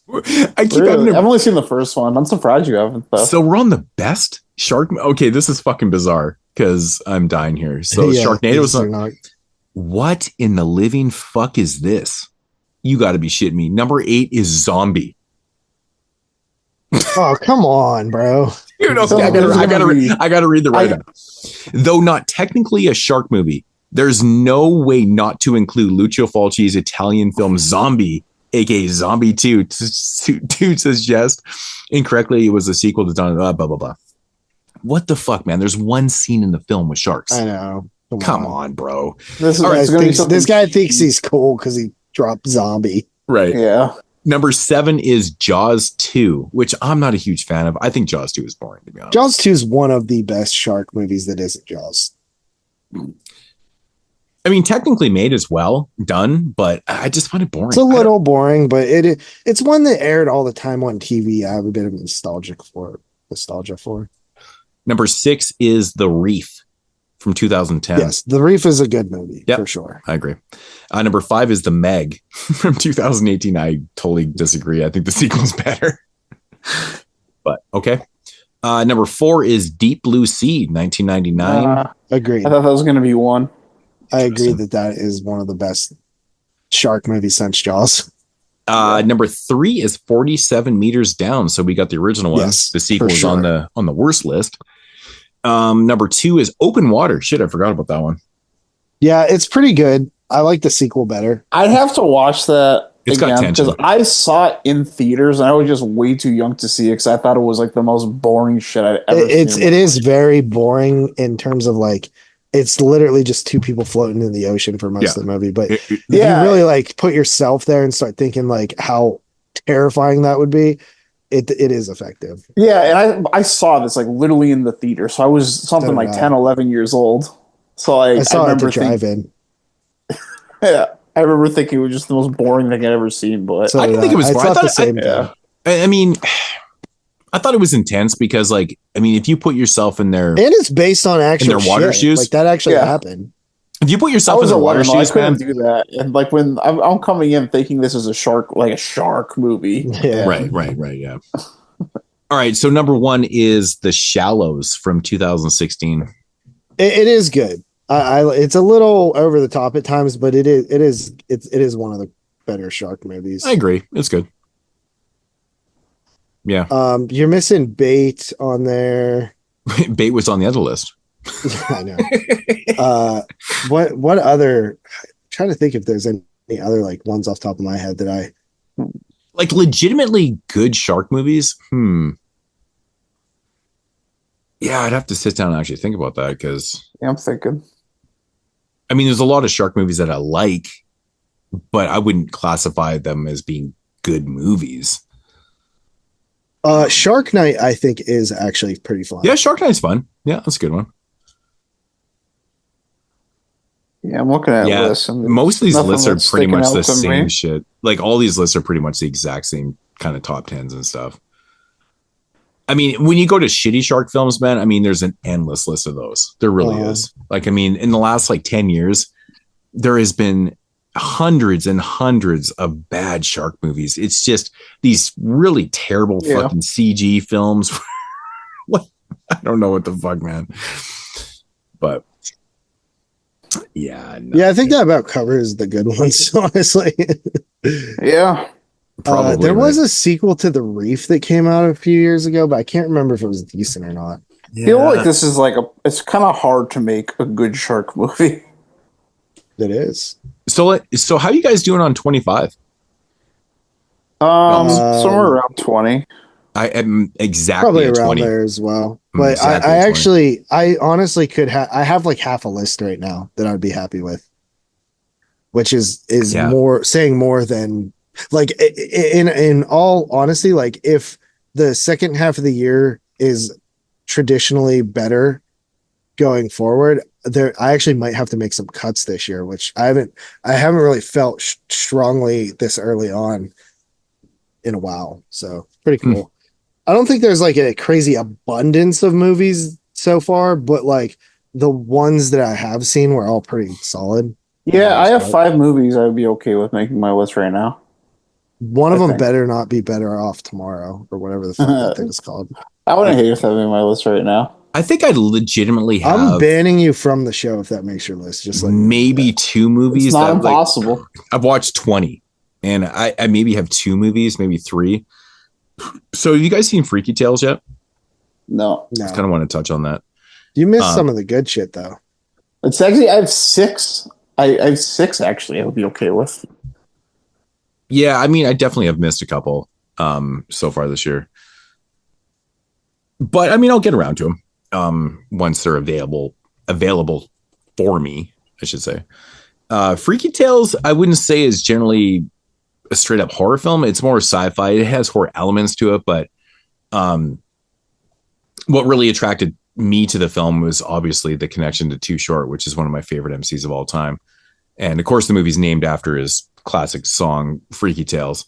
And it was funny because the first review I saw on the movie was, why the fuck is this movie called Freaky Tales? There's nothing freaky about it. I'm like, oh my God. So somebody didn't understand what they were watching, obviously. So it's based in Oakland in 1987, which was the year that Too Short put out the song Freaky Tales. Of course, there's a segment in the film that actually has somebody playing Too Short. I didn't even know about this. This sounds interesting. Yeah, so Too Short has a song called, Don't Fight the Feeling, where he battles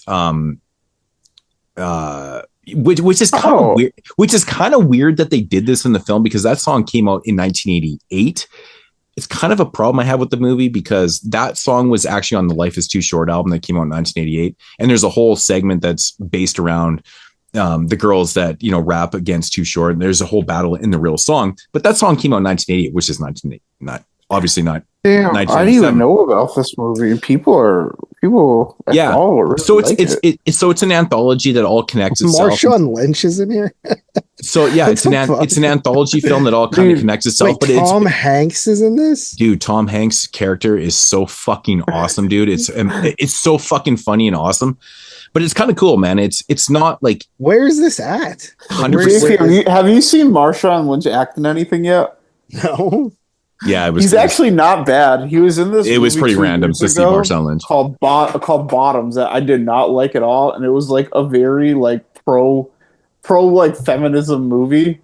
And Marshawn Lynch is the most captivating character in this cast full of women. It's so fucking funny. But I mean, this one piqued my interest right from the start. I'm like, okay, so Too Short actually does have a cameo in one of the stories. He plays a cop, and he's just in there for whatever. But the person that plays him and actually raps the music and shit it's really fun. And again, going back to Don't Fight the Feeling, which I think is a little awkward because, like I said, it came out in 1988 instead of 87. But the whole scene and stuff, like with the girls and like battling Too Short and stuff, it's fucking fun. There's a lot of really cool things that are in these segments. Like I said, it's not completely a horror film. Like it's sci-fi, it's got horror elements and stuff, but I think it was done really well. And I like how they incorporated all the stories into each other a little bit. It's not like totally in the vein of like Trick or Treat where everything is so intertwined, but these are intertwined stories that have elements that totally work out through the whole story. It plays out really well. It's not overly low, but it looks really good. I thought the acting was really good in it. I thought all the stories were entertaining. The music's fucking fantastic. Like I said, I'm a huge Too Short fan. I'm a massive, massive, massive Oaktown hip hop fan. I love so many artists from the Oaktown. Like I'm a huge Dangerous Crew fan. I love everything from Oaktown. So this shit was like my shit, and it was really fucking awesome, dude. I really love Freaky Tales. I thought it was great.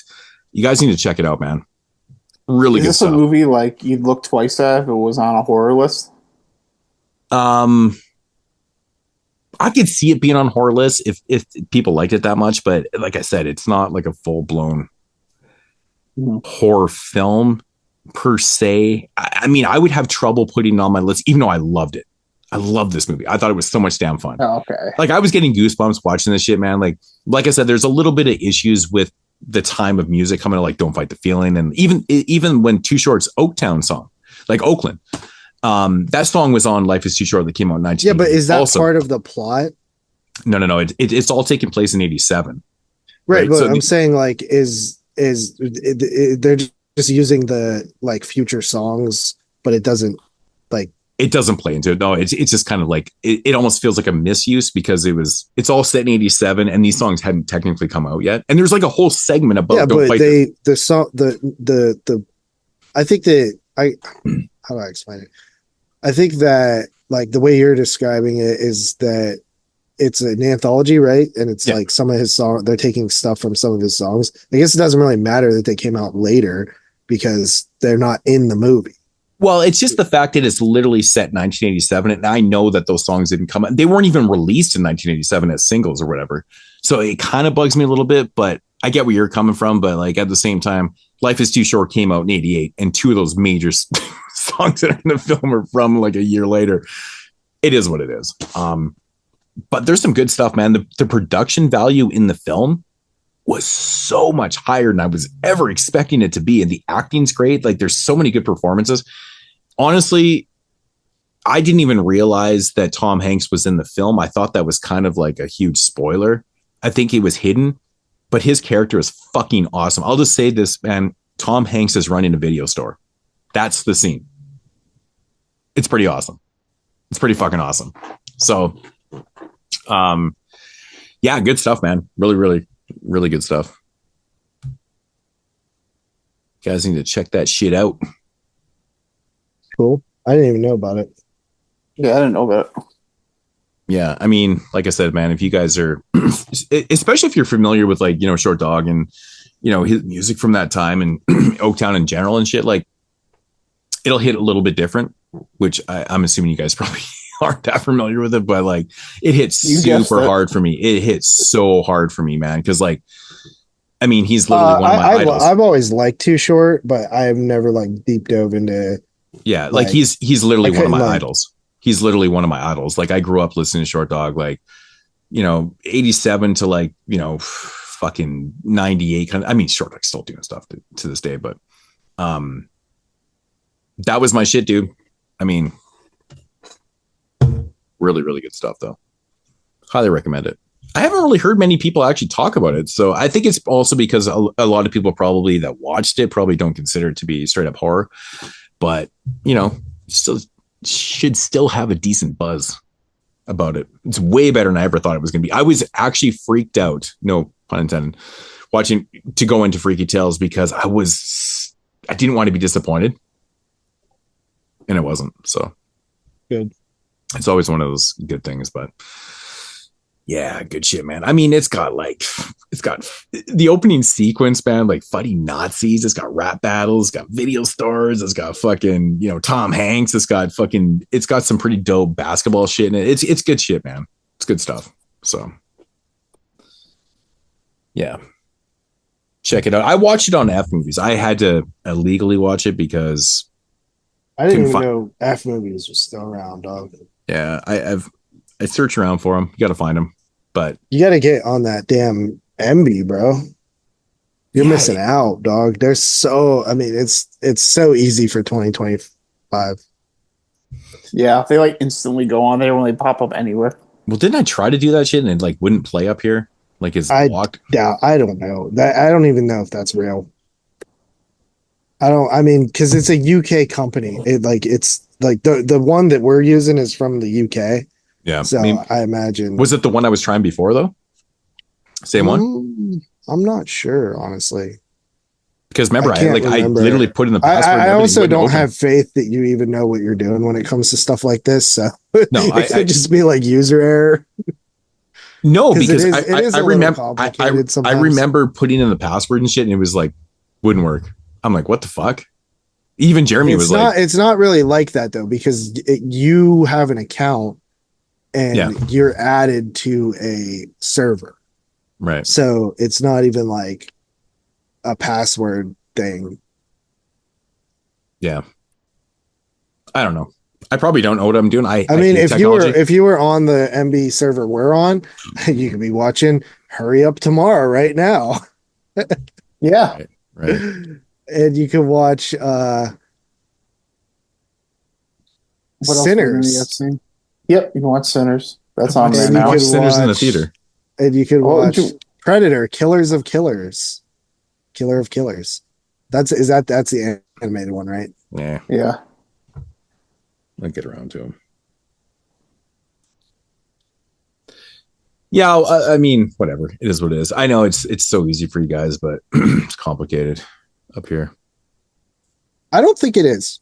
I think you would be able to do it. Because I know there's people from Canada that are doing it. Probably. Doesn't Christian do it, Tyler? I don't know, honestly. Somebody got Burning Moon added. That must have been Dave Z. Yeah, it must have been Dave. Ooh, I watched that the other night. So how you guys doing on 92?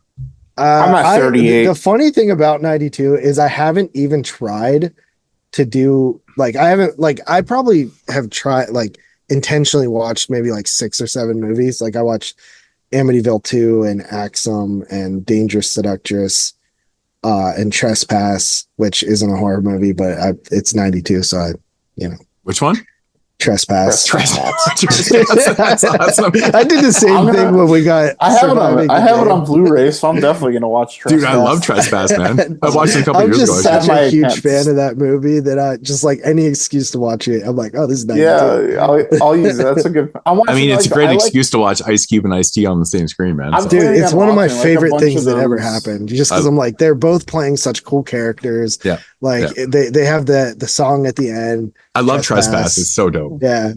Yeah. I'm at 30 right now without really. That. Yeah, I'm at 30 without actually trying. Some of it was well, we also watched. I was going back through the vaults here, and I'm like, we watched almost 10 films for this show and reviewed them. So we did a lot of 92. So you should be at least about that. But yeah, I rewatched The Burning Moon the other night. I hadn't watched it since we reviewed it during Shot on Video, I think Volume 1 or whatever. Mm-hmm. Dude, that shit is it is batshit, bro. Man, Olaf Ittenbach, man, just knocked that shit out the park, man. The gore in that second sequence or the second story is crazy. It is fucking wild, man. It's so much fun. So much fun. I just don't understand how anybody could not like The Burning Moon. It is so oh my God, there's just so much effort put into that movie, man. It's crazy. It's good stuff. Did anybody watch Star Time? I've seen it before. That was my third watch. Yeah. What do you think of it? I thought it was decent.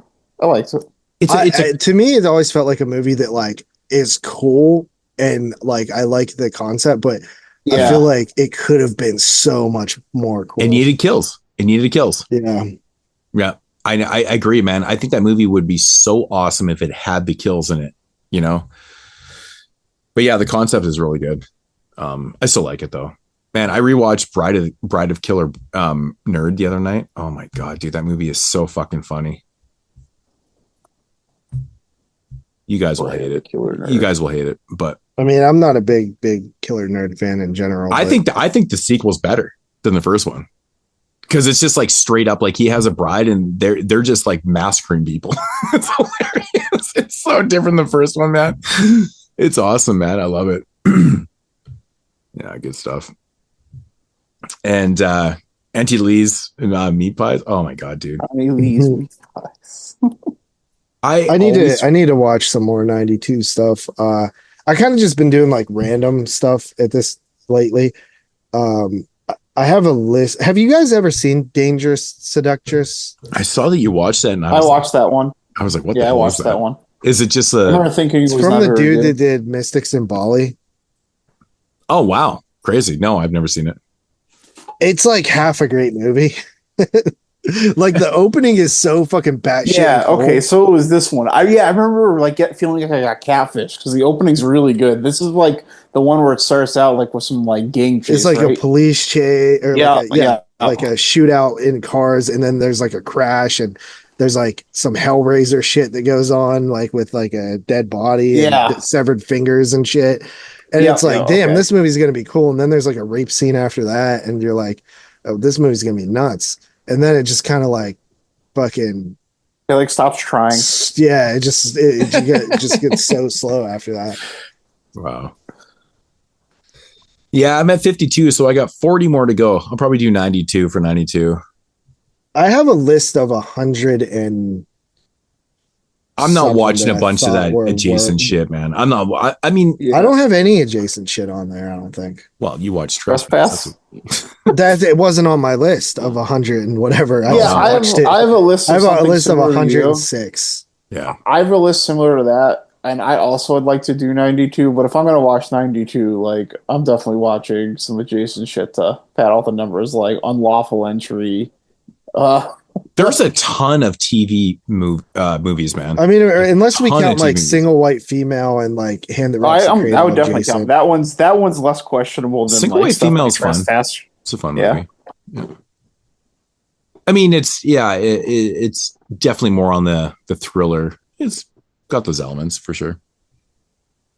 Yeah. But I have a list of 106. I ideally wouldn't mind watching all 106 of them, but I highly doubt I'll get to that. Yeah, I have like 18 extra as it stands right now before I add Trespass to my list. So there's like one that came up the other day in the randomizer that I was just annoyed because it's one of the ones that are on the Rue Morgue thing that we never that was another question I got asked in the live stream is like, are you guys ever gonna do that? Fuck, I was thinking about that 2 days, dude. You know what's funny about that? I was trying to find the intro that I made for it, and it's gone. So I might have to like actually like trying to change it up or whatever. So if we ever come back to it, but I was thinking about that. I want to go back and start doing those again. I basically told people, I was like, dude, all we need to do is seriously just like take like a weekend where we're not doing 22 shots and record like 5 episodes in a row, like an hour long each or something, and just do that. And then, maybe go and actually try to get like a bank full of them, like, 10 episodes or something, and then just release them like here and there. Right. But yeah, I because a swang popped up on the randomizer, but I just skipped it because I was like, I don't know. I feel like if we both watch this, we should just fucking record a video on it, and then when it comes up in the random thing, we already have it done. Right. But anyway. Yeah. Yeah. Yeah. But yeah, no, the prep for 92 has been I'm having a lot of fun with it, man. You guys having fun with it? Because I am. Yeah, 92. I knew this was going to be a fun year to prep for. I was so happy when we got this year instead of something closer to 2000. Have you guys watched Dance Macabre yet? No, I've heard that movie's not very good. Dude, it is man, I've tried. I think it's the third. I hate this movie. I've never heard someone say something nice about it. It is so fucking bad. It's probably one of those movies no one would ever watch unless Robert Englund was in it. Exactly, dude. It's just it's so fucking stupid and bad, and like, oh my god, I feel for Robert Englund in this movie. I'm like, I get it. Like he was still doing, he's technically still Freddy at the time. But like, come on, man. Like, I get it. He was trying to do different things and whatever, but man, this movie sucks, man. And it's not even him. Like, he's fine in the movie. He plays, dual characters kind of thing. Well, that's probably a spoiler right there, but it's not really because it's obvious. But it's awful. It's a really fucking boring movie that just does not deliver on anything it's doing. It's like just put it this way. If you're lukewarm on Suspiria, oh my God, you will hate this movie more than anything in the fucking world, man. It's awful. Yeah, it's like a bottom watch for me, man. I really can't stand that movie. Yeah. Oh, is JP back on the phone now? No. Oh. Anyways, should we probably finish the intro here? You guys have anything else? You guys no. Nothing else? Well, last words, man. If y'all haven't seen Freaky Tales, check out Freaky Tales, man. It's fucking fun. But anyways. All right, so that's going to conclude the intro. And we'll be back here momentarily with some Shark Attack reviews. Yeah.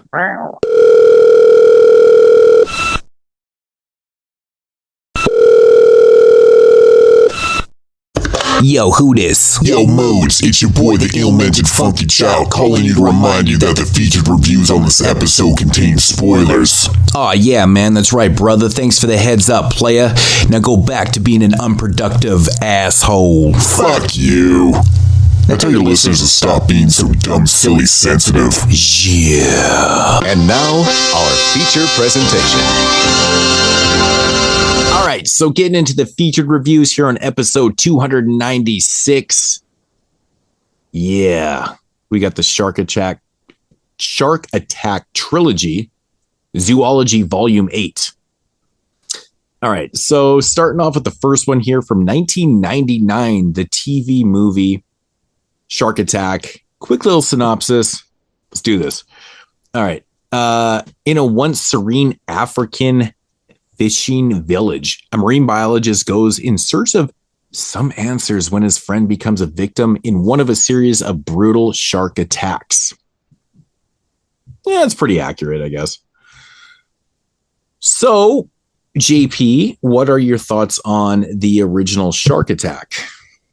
I'll give you my thoughts on the whole series briefly. I think each one is better than the last, so it got the Killjoy thing going on. I actually think this is the weakest one. It's probably like it's not a horror movie. It's probably the best one in terms of like budget and like stunts and stuff, because there's a ton of action sequences in this one. Oh, big time. You got boats hitting into shit and blowing up. You got police or car chases. I always want to say police chases, even when it's not police. You got gunshot, like, fire shootouts and shit like that in the cars.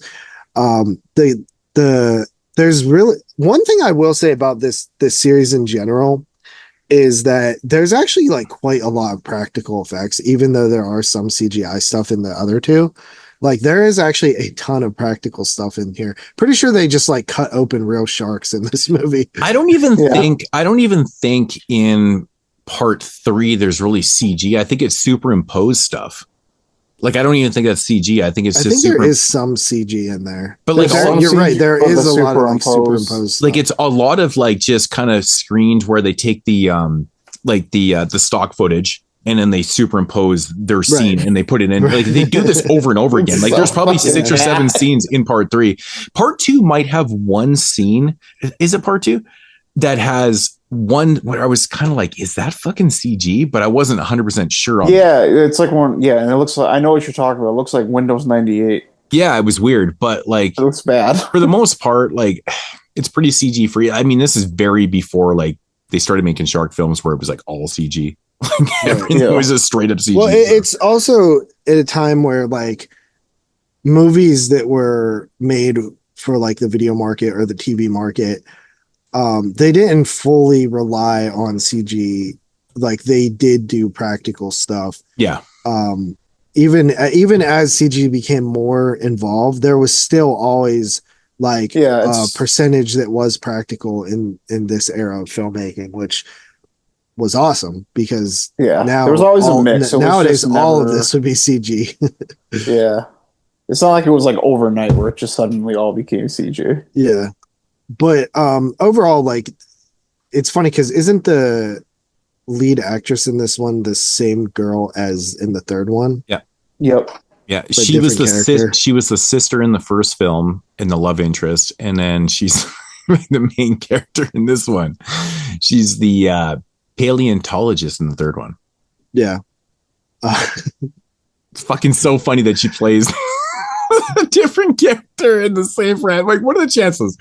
Like, how do you get that script? You're like, this is weird. Yeah, I was kind of like, you're like, that's weird. It's the casting in these movies were just so funny to me. Like, it's an era. It totally is an era of vibes, right? Like, it always is like just like the like model looking dude. Yeah. When you like said it's this always was an like a HBO fucking blonde movie, too, bro. It's like it's always some hot blonde that is like the looks girl in like the kind second of one. fake. I thought the girl in the second one was like smoking hot. Is it just me? But like, what's the girl's name that plays? The fuck is I don't know. In the first one here, but Jenny McShane. Jenny McShane, yeah. She looks way better in the third one though. Like, she kind of has that like MILF thing going on in the third one. It's like it's only like 3 years later. But I feel like her acting also got even worse by the third one. Oh yeah, well everything. Like there's literally times oh my god, I wish I wrote down what happened, but I think it's like when they're on the. It might be when they're in the like the person's like doing the wakeboarding thing or whatever, like I don't even know what that's called, where they have the like the flying parasailing thing and the parasailing or whatever. Yeah, and she's like, oh my god, or something. But like she just like it's such it feels like it's from like Scary Movie or something where like. Dude, she says it like 5 times. She's like, "Oh my god, oh my!" It's so bad. Yeah, like honestly, where the character intentionally is like acting bad, like in Scary Movie, where she's like parroting like the acting of like Nev Campbell or something, where it's like extra bad just to make a point. It feels like she's doing that. Right. To her credit, though, I will say, because the first one I think is definitely, although I would agree it's the worst one, it's probably the best made one. Right. Yeah. Isn't it weird how that 100%. works? Yeah. 100%. And like, it's funny. This movie is so weird to me because it definitely has like the higher production value. And it's got like Casper Van Dien, who is actually the star of this film, who plays Steve McRae. Yeah. When he said it was an HBO movie, I was like, of course, that's why Casper's in this. Yeah. He seems like the perfect guy for HBO in the late 90s. I'm not overly familiar with Casper Van. Like, I know him from Stormtroopers.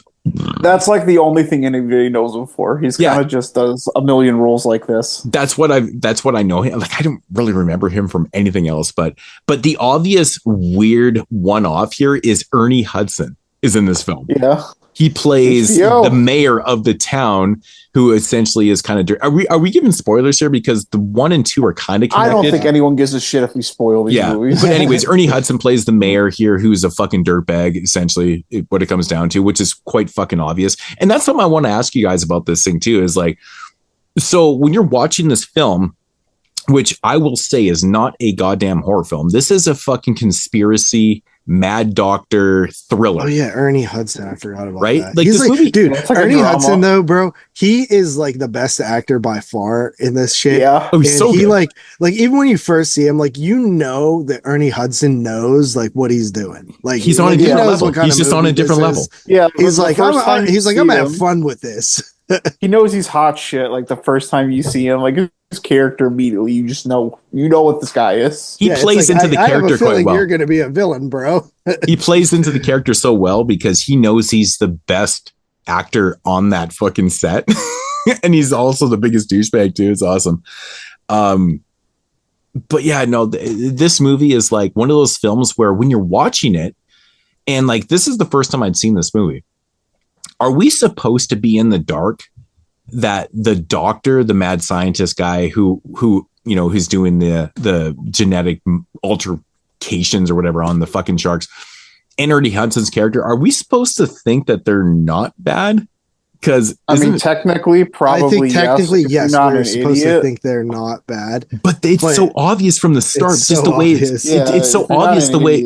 It's so crazily obvious, and I'm just like, oh my god, this is so poorly written, and like it's brutal to watch, and you're just like, oh my god. But yeah, going back to it, like this movie is basically kind of like a conspiracy, kind of thriller.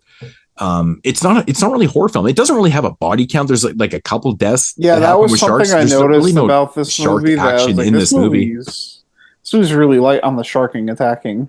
For a movie that's called Shark Attack, exactly. There's really not a lot of shark attacks. It's a lot of investigative stuff. Like we have, and like they had that one scene where they were in the tanks, and I just like started to notice the way it was filmed. It was just not good. Like it was like clearly like just like footage of like sharks that like swam by, and they just like were, and they never like had any sort of shot where it showed someone like in the cage and the shark at the same time. And I just remember thinking this editing sucks. Right.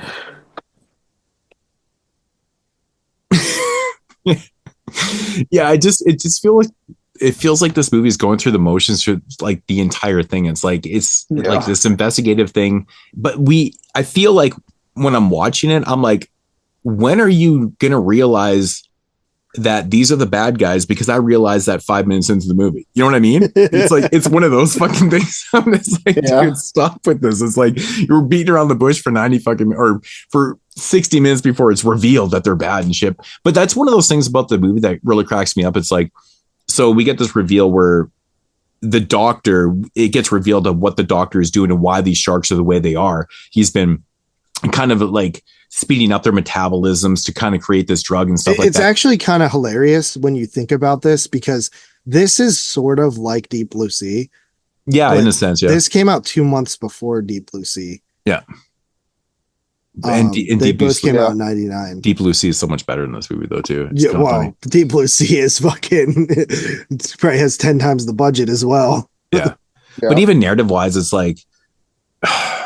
So, yeah, well, you were saying that they're doing some sciencey shit, and they're doing it to, like, save kids or something? Yeah, it's like a mad scientist movie in a sense. Like, this guy wants to kind of play God, where he figures out a way to accelerate these sharks' metabolism, which kind of creates this almost like a drug. It's almost like a cure for cancer, essentially, right? Because scientists have always believed that the cure for cancer is in sharks. So what they do is they accelerate they don't really go into great depth about it, but there was always this myth that like sharks can't get cancer and like don't age the same, but it's actually not true. Yeah. It's just what people thought for a while, because sharks are kind of mysterious.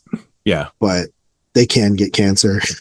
So like it creates this like drug, this miracle drug or whatever that apparently stops cancer in people and stuff like that, but it obviously backfires. And there's, I wish they had went into that a little bit more in the film too. Like, these test patients that were cured of cancer, but then all of a sudden were looking like they were fucking zombies out of a Romero film. It's like this shit just totally reversed on. I think what is like Ernie Hudson is doing something with like buying up like the land and fucking get a. Like, so there's a subplot and a second twist in the film, which the first twist is like the doctor is actually, he's doing shit for himself or whatever. He's not about the money, but it is always about the money. But meanwhile, what's happening, and he actually doesn't know about this, but Ernie Hudson plays the mayor of the city, and he is actually legitimately and literally killing off the tourism in his town by bringing in these sharks and, literally killing people and stuff like that. So because he found out about this oil deposit that's there and stuff like that, and he wants to take claim to this stuff. And it's crazy that this movie has like two crazy twists in it and reveals and stuff. You're like, what the fuck is going on, man? But like, yeah, it goes from like curing cancer to like oil deposits. It's just a bunch of greed, essentially, is what this movie is. It's absolutely ridiculous. But this movie, like when you watch it and you think about it after, you're like, that really wasn't a horror movie. Like we have boat chases, we have fucking like exploding shit and stuff. Like there's no real shark action in this movie. It's kind of disappointing in that for a movie that's called Shark Attack, right? It's kind of disappointing. Right. So yeah, so it just kind of plays out like an action thriller, conspiracy type film. It's very investigative. Like it's so much of it in the film. I'm just like, where the fuck are we going to get some horror action in the film? It's frustrating to watch. Actually, it's not a horrible movie though. It's like not a horrible movie, but when you're expecting a film to have a shark body count and you don't get one, and you get all these nonsensical fucking, James Bond twists and stuff like that, you're just like, okay, come on. I mean, there's a scene where there's this chick in a bikini that loses a leg like on a yacht and stuff like that, but like it's the shark attacks and stuff and those type of scenes are so far in between that it's just like it doesn't feel like you're watching an actual horror film at all. It really they're like, pretty weak. This is kind of this is kind of a problem with like the whole series, but mainly like this one and maybe the second one. But a lot of this one is the worst at it. This one's a lot of the stock footage that they use. It'll be like dark, like stock footage, but then like they're in like a light area. Like it's like the actual like mixing of the footage and like the editing is so fucking bad that you can just tell it's nowhere near the same place. This was probably out of all three of them, the worst one for that sin. Yeah, this is one of those movies that's a product of using stock footage and fast editing and shaky camera work to like create the atmosphere and the images that you're seeing and stuff. It's really just a blend of like not good filmmaking, right? Because we know that's all but it's shot. like the character will be like in like a dark like lagoon or something, and then like the stock footage will be like from like daylight in like a fucking the colors just don't match. The one thing I will give them credit for, they don't even try. They didn't duplicate fucking Jaws' narrative, which every shark film seems to do. This one actually tried to do something. They kind of do it a little bit in the second one. Oh, they do. I felt like they did it in the second. The second one is like part 3. It's like part 3. It's like part 1 and 3 together. It's part 1 and 3 for sure, but it's only part 3 for like 5 minutes. Right? Yeah. It's like 5 minutes. That's it. Which is the funniest part in the scene where shark is breaking out the gate. Tears rolling down my face. I'm like, the shark is breaking out the gate. It's like it knows what it's doing. It's like, well, there's the gate. I gotta break through it. So stupid. So fucking stupid. But yeah. But you guys are on board with this movie not really being. It's weird because it's called Shark Attack, and you're expecting a horror film, but it's not really a horror film. It's much more action oriented. This one. It's an investigative conspiracy action film thriller. Yeah, which is not my thing. No, this especially in my horror movies. I was dreading watching the sequels after I watched this one. I was like, oh my God, dude, what did I just watch? I'm like, this wasn't even a horror movie. I'm like, what the fuck is going on here? Like, this is crazy. Even as a kid, I always remembered liking 2 and 3 more, but I didn't know if that would still be the case. Like, they progressively get better. They 100% get better. Yeah. I remember seeing 2 and 3 on TV all the time, but not 1. Well, you didn't miss much. You know, these are the type of movies that drive me nuts. Like, it tries to take itself so serious. That's literally the biggest problem with this too. Is the other 2 movies know they're making a dumb shark movie. Like, these guys are trying to make a real movie. Yeah, like this one's trying real hard to be a serious movie. It has a serious narrative. It has these fucking, these commentaries on like, curing cancer and like, a whole pile of shit. There's a bunch of commentaries. But like, does it work? Fuck no. It doesn't work at all because it doesn't know what it wants to be. Like, it's marketed as a horror film, but then it comes off as being like a fucking action thriller. That, I mean, some of the action sequences aren't even that bad. Like, they're not. Those are probably some of the better shot sequences in the film. One of my biggest problems with these movies is like, when it comes to shark films, and, obviously it's a complaint that you have later on with shark films, is like, it's all CG, but like here, it's just the usage of stock footage that you incorporate into like an editing process, right? But the camera work itself, these movies, all 3 of them feel very claustrophobic to me in terms of actual cinematography. Everything is shot so close because that's the way they can only do these scenes. Handheld, shaky cam. It feels like you're watching a fucking found footage film in a non-found footage film. It's really annoying to me. I hate the cinematography in this movie. It just fucking drives me nuts. Every scene is just like, ugh. It's awful. It's fucking awful. Actually, through the whole trilogy, man, I think all 3 films are shot very similar. Like, you guys know what I'm talking about? With like that really close-up shots of everybody. It's like you're on a boat and the camera's in someone's face and it goes to someone's face. It's like they can't do any wide shots because they're shooting in a fucking pool. I mean, that's the thing too. It's like it's right. So hard to like shoot like these like shark movies, so you kind of have to simulate it and make it.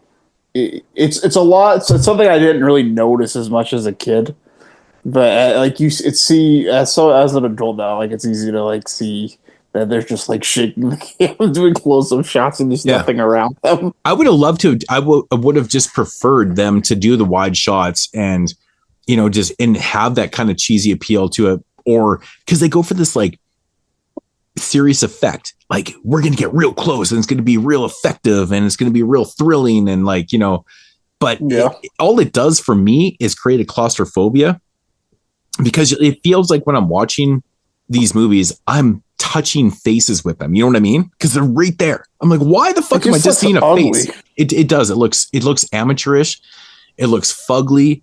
It looks stupid, and it doesn't work for shit that you want to see in like, you know, wide shots and stuff like. But you can tell like a lot of the scenes where they're shooting like these sequences where they incorporate the stock footage and stuff like that. They're probably shooting in pools, but then they do like, you know, a pan out shot or whatever for 1 second where they just kind of shoot the ocean. It's like a transitional thing. It's like, it's so cheap. It's so cheap. Yeah.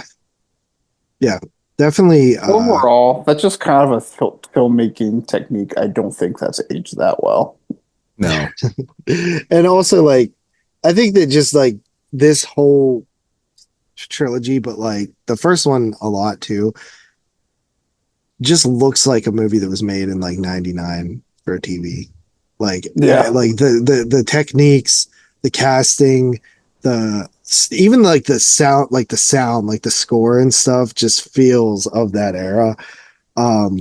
Like Mood said, the quick cuts and stuff like that, the stock footage, even like some of the like set pieces. Like I think a lot of these were done in like South Africa or something.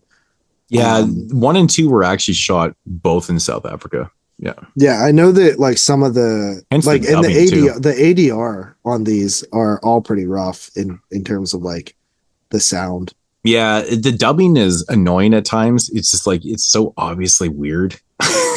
like I don't mind a good dub and stuff, but like the problem is when you're watching a film that's trying to take itself overly serious and you're watching a bad dub, you're like, this doesn't work.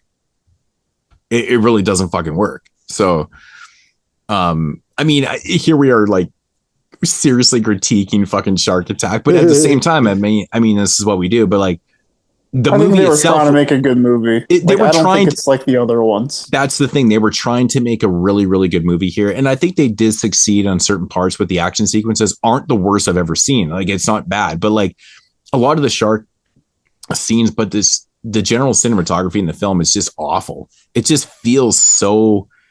I don't understand shooting movies like that. Like I really don't. Like I hate that claustrophobia feel, and what I mean by that is, you know, when shit's in your face the fucking entire time. It's so stupid to me. I hate that. It's just a bad look. It just feels cheap. It feels very amateurish. Along with the music in the film too is just, it's like house studio fucking, you know, catalog music and stuff. It's just awful. I feel like one of the issues you have, I think I noticed this with Netflix. This is something I might notice with Netflix now too, or maybe I'm not fact checking this either, so maybe I'm just wrong. But I would assume Carly will. I get the feeling that a lot of these were just shot with a studio crew that are just used to shooting TV, and that's why sometimes when you get these like movies that are supposed to be cinematic, it feels really underwhelming. Same thing with Netflix. I feel like you probably have these just Netflix hired crews instead of like maybe what the crews that a lot of these directors would normally work with, and you maybe have studio directors too. So that's why these Netflix series and movies a lot of the time, to me, just feel like a very like stock, like lazy cinematography. Yeah, I feel like it has to be like that though too. When you're incorporating so much goddamn stock footage, right? Because you have to remember you didn't shoot that footage, so you have to incorporate that some way. So if you shoot it from a wide out angle, it doesn't really work with the stock footage that you're using. Like all three of these movies have tons of stock footage, right? Mm-hmm. But part 3 is the best use of it. It's so good. But I mean, it becomes problematic, right? And I mean, for somebody that's watching a film, you know, just for fun or whatever and stuff, it is what it is. But when you're sitting here watching a film with a critical eye, it's like, man, this is actually pretty shitty. It's pretty shitty. But I mean, what makes it worse? It's trying to be serious. That's the crazy part, right? So it's not fun. It's not fun. This was kind of a slug to get to for myself. I mean, I didn't think it was like overly the worst thing I've ever seen in my life. Like I didn't think Ernie Hudson was kind of a breath of fresh air in the film. Casper Van Dien, I think he's pretty shitty as an actor, to be honest. And he's not good. That's why as a lead, I'm just like, dude, like okay, that's pretty funny. But it's more for me. It's like watching this film. I get frustrated. I'm super frustrated watching this shit, man. What is it trying to be? Found footage? Seriously, come on. Wanted more kills. It's not a horror film. Yeah, there's not a lot of like gore or anything as well. Like most of the gore comes from like autopsy of sharks.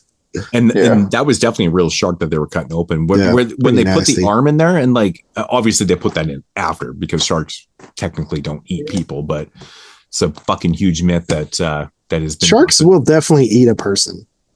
Well, the thing is with sharks is that they don't like the taste of human blood. There's something in our blood. I think it's like whatever. I read into it one time, but they don't like the taste of our blood, so that's why they bite and leave. And they'll eat animals like seals and whatever because that tastes better to them, and they'll eat that shit. But like generally, if they bite and swallow, it's one motion kind of thing. But they generally won't bite you and then come back for another bite. That's why shark victims are never bit twice, because shark is like, ugh, it's gross. They're literally disgusted by our taste of our blood. So. Well, I mean, the USS Indianapolis, there was definitely a lot of people that were eaten. Yeah, I mean, I guess if they're hungry enough, I guess whatever. But but anyway, ratings on this one. Yeah, you start. What do you got? So Shark Attack, the first one, 1999. I think that it's pretty mid. It's not really a movie that I was happy to revisit it this time, but I'm probably not going to revisit it anytime soon. But I do have a little bit of nostalgic like for it. I think it's slightly above par. So I'm going to go 5.5 out of 10. Tyler, what do you got on this one? All right. Yeah, I don't think this movie's good. I don't think it's abysmal, but I do think it is below average. I'm going to give it a 4 out of 10. I'm exactly at a 5 on this one. I think it's totally mid for what it is, but it's not horrible. So,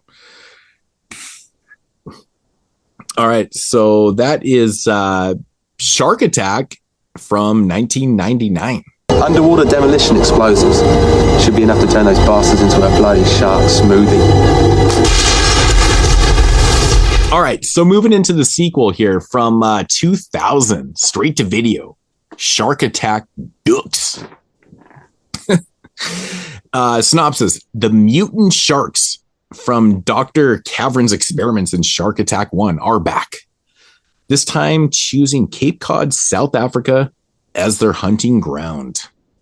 So again, this one takes place in South Africa, like the first film.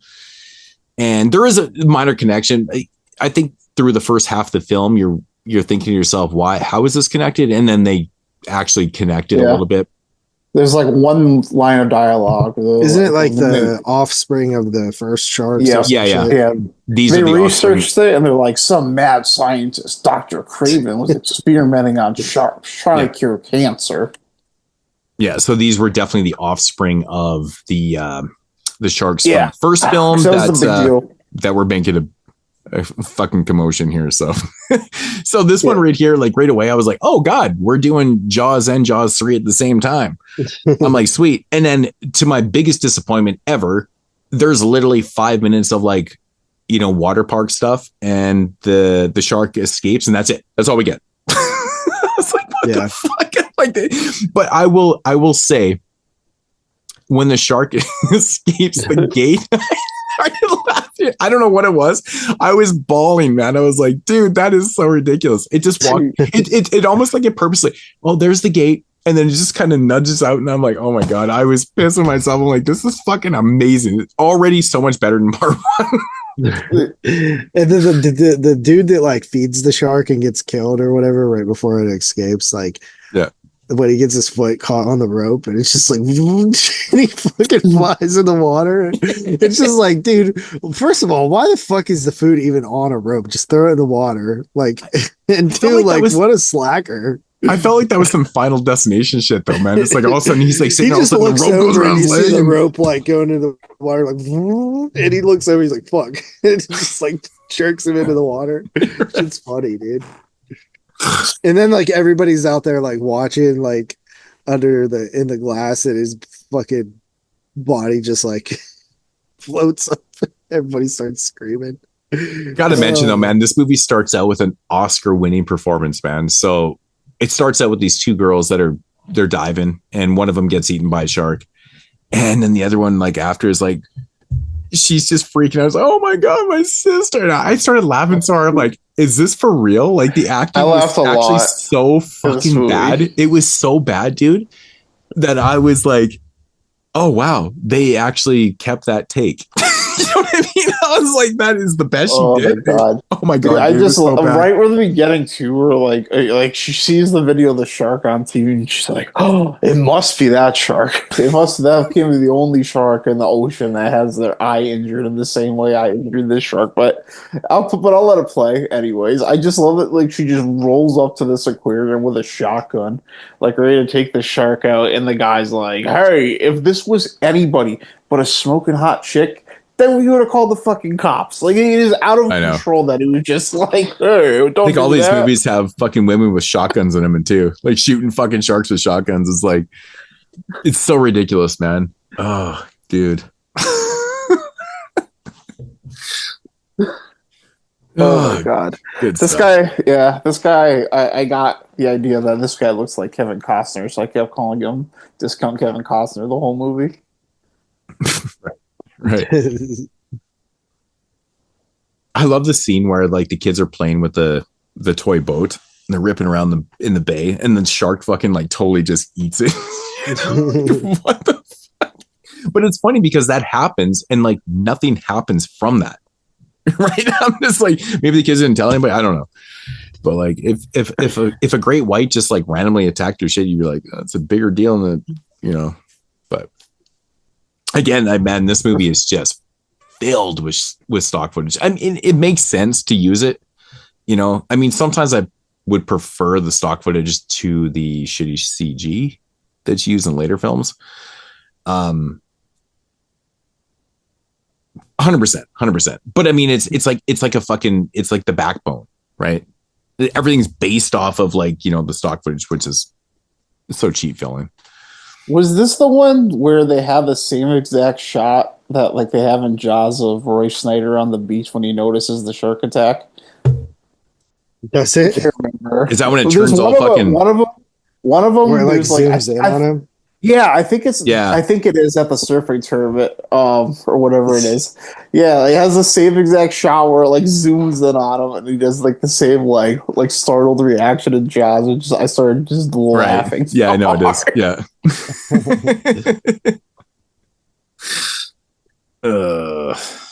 Dude. Oh, yeah.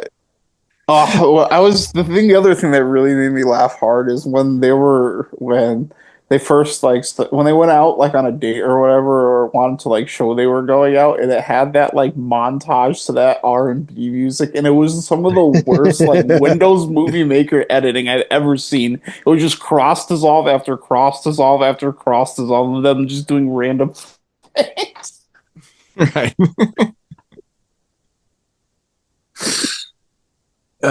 It's kind of funny too. Like the lead character in this film is actually, is his name not Roy in the film? It is Roy. No, I don't think is it?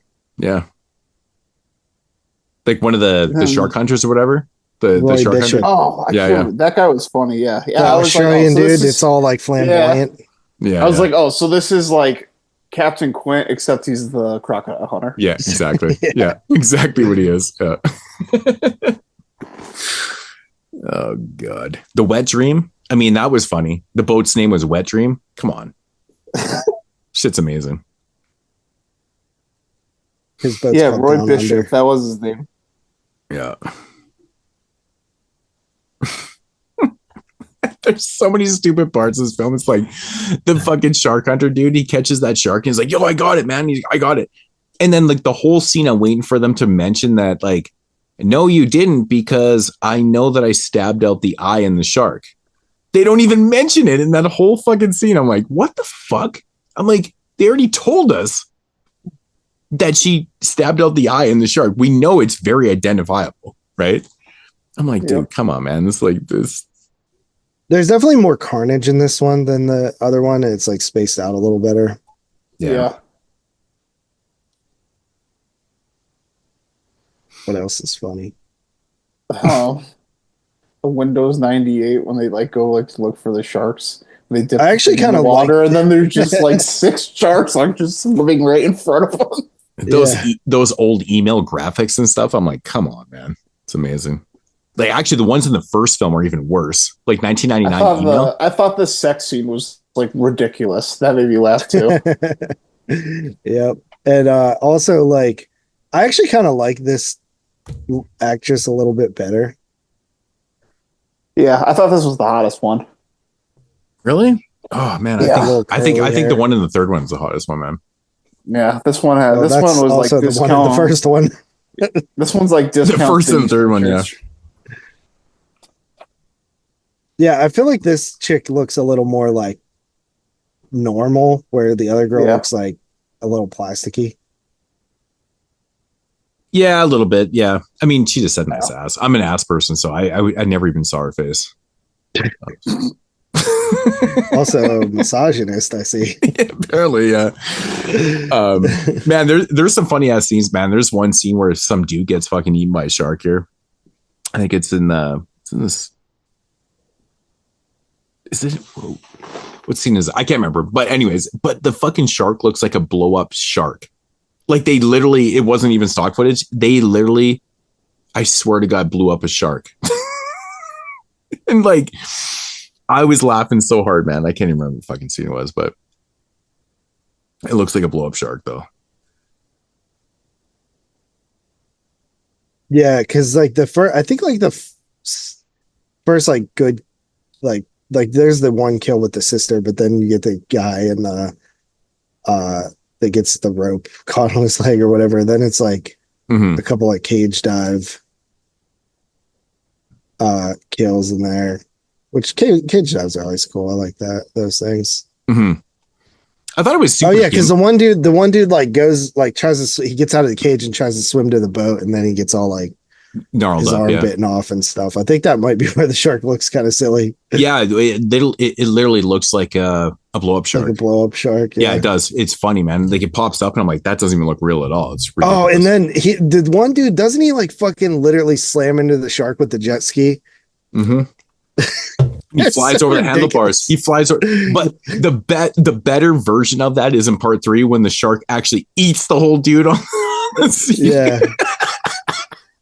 Yeah, the other shark, like, it was like a job. That's why I liked. I'll just wait till we get to part 3.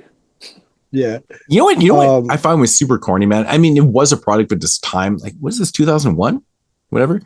2000. Like, 2000, so... It's very 2000. I mean, the dude that's doing a fucking TV show, that gimmick right there, he's like, oh, we need to get these shots. We need to get these shots. You know, he's like that. Oh, he's yeah, the like shark the hunter, Discovery Channel shit. Yeah.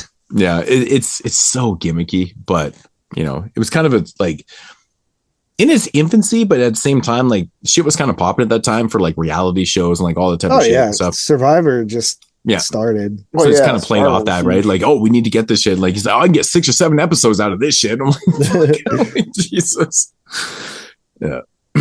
They actually shoot one of the sharks with like a harpoon or something. It kind of look cool a little bit.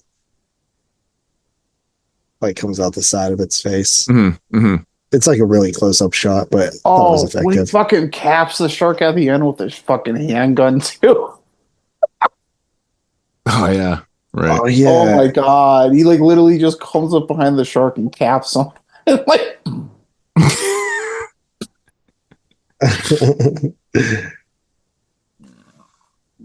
oh man, I think this one is like way funner. Like, because there's just so more, much more like fun. I like there's like this surf competition and then you have like the Australian dude is like good humor. You have just like I would have liked a little bit more of the, like you said, the SeaWorld-esque type thing. Like that would have been a little funner if they started playing around with that a little bit more. But I think having the third act with the like surf competition or whatever was pretty cool. It's got some major like Baywatch vibes, like the dude running on the beach and stuff like that. Like it just feels like Baywatch, but like at least it has like a fucking like a piranha type esque, kind of beach massacre scene where the sharks come into the bay and like start massacring people a little bit and stuff like that. That's cool. It's way more than we got in the first film. This kind of lives up to Shark Attack a little bit. I like that stuff. That was kind of cool. But like, yeah, when dude runs into the fucking shark on a Sea-Doo, you gotta be kidding me, bro. On the what? On a Ski-Doo. What is a Ski-Doo? The jet ski? Or in his jet ski, whatever. Yeah. Ski-Doo. Is that what they're called in Canada? Yeah, they can be. But anyways, like that's like ridiculous. A Ski-Doo. You skidon't. So yeah, it is ridiculous. Yeah, it's absolutely ridiculous. This would probably be a fun movie to watch with a group, honestly. No, the third one would be the best one. Oh, the third one would definitely be the best one to watch with a group. But I think this one is actually really fun. I don't know. It's not the best movie in the world for damn sure, but I think that this, I don't know. After watching the first one, I was just like, this has at least got like it's something happening every couple minutes. I think one of the worst things about this movie, though, man, is actually the third act. Like you get into about half an hour left in the film and stuff. It really kind of slows down, and then you get this like weird sex scene that's happening there, and then it really kind of wraps up in about 10 minutes. It's like it really slows the pace down, and I'm like, you should be picking up the pace here. True. It's like such a weird thing that they do in this movie because most of the action really kind of happens in the first hour of the film, and then there's this point where I'm like, really? We're doing this right now? Like, it's so weird to me, but I don't know. Yeah.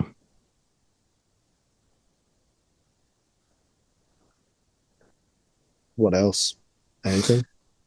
I mean, I kind of like the way the whole shit goes down in the end of the film. I like the ending too. Yeah, I thought that was like with the detonator and it was all kind of cool. I think that's kind of where you get a little CG shot of the shark scaring into the cave. Yeah, it's like pretty much all CG at the end, but there's like 6 sharks or something. So, but it's so muddled though. Like it's definitely probably CG, but like so muddled because it looks so. I mean, at least how I was watching on DVD. This came out in December of 2000, so is probably filmed in 99 when the other one came out. You figure CG was kind of new. This is a TV movie.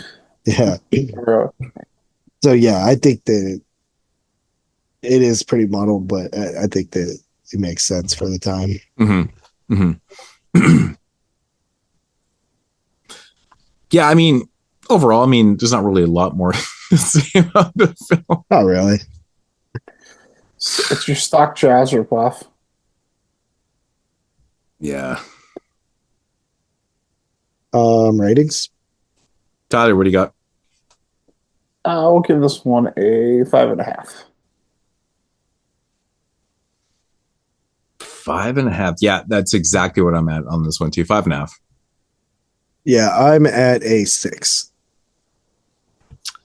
All right. Well, fair enough. All right. So that is Shark Attack from 2000.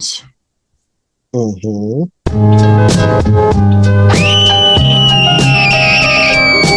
42 shots.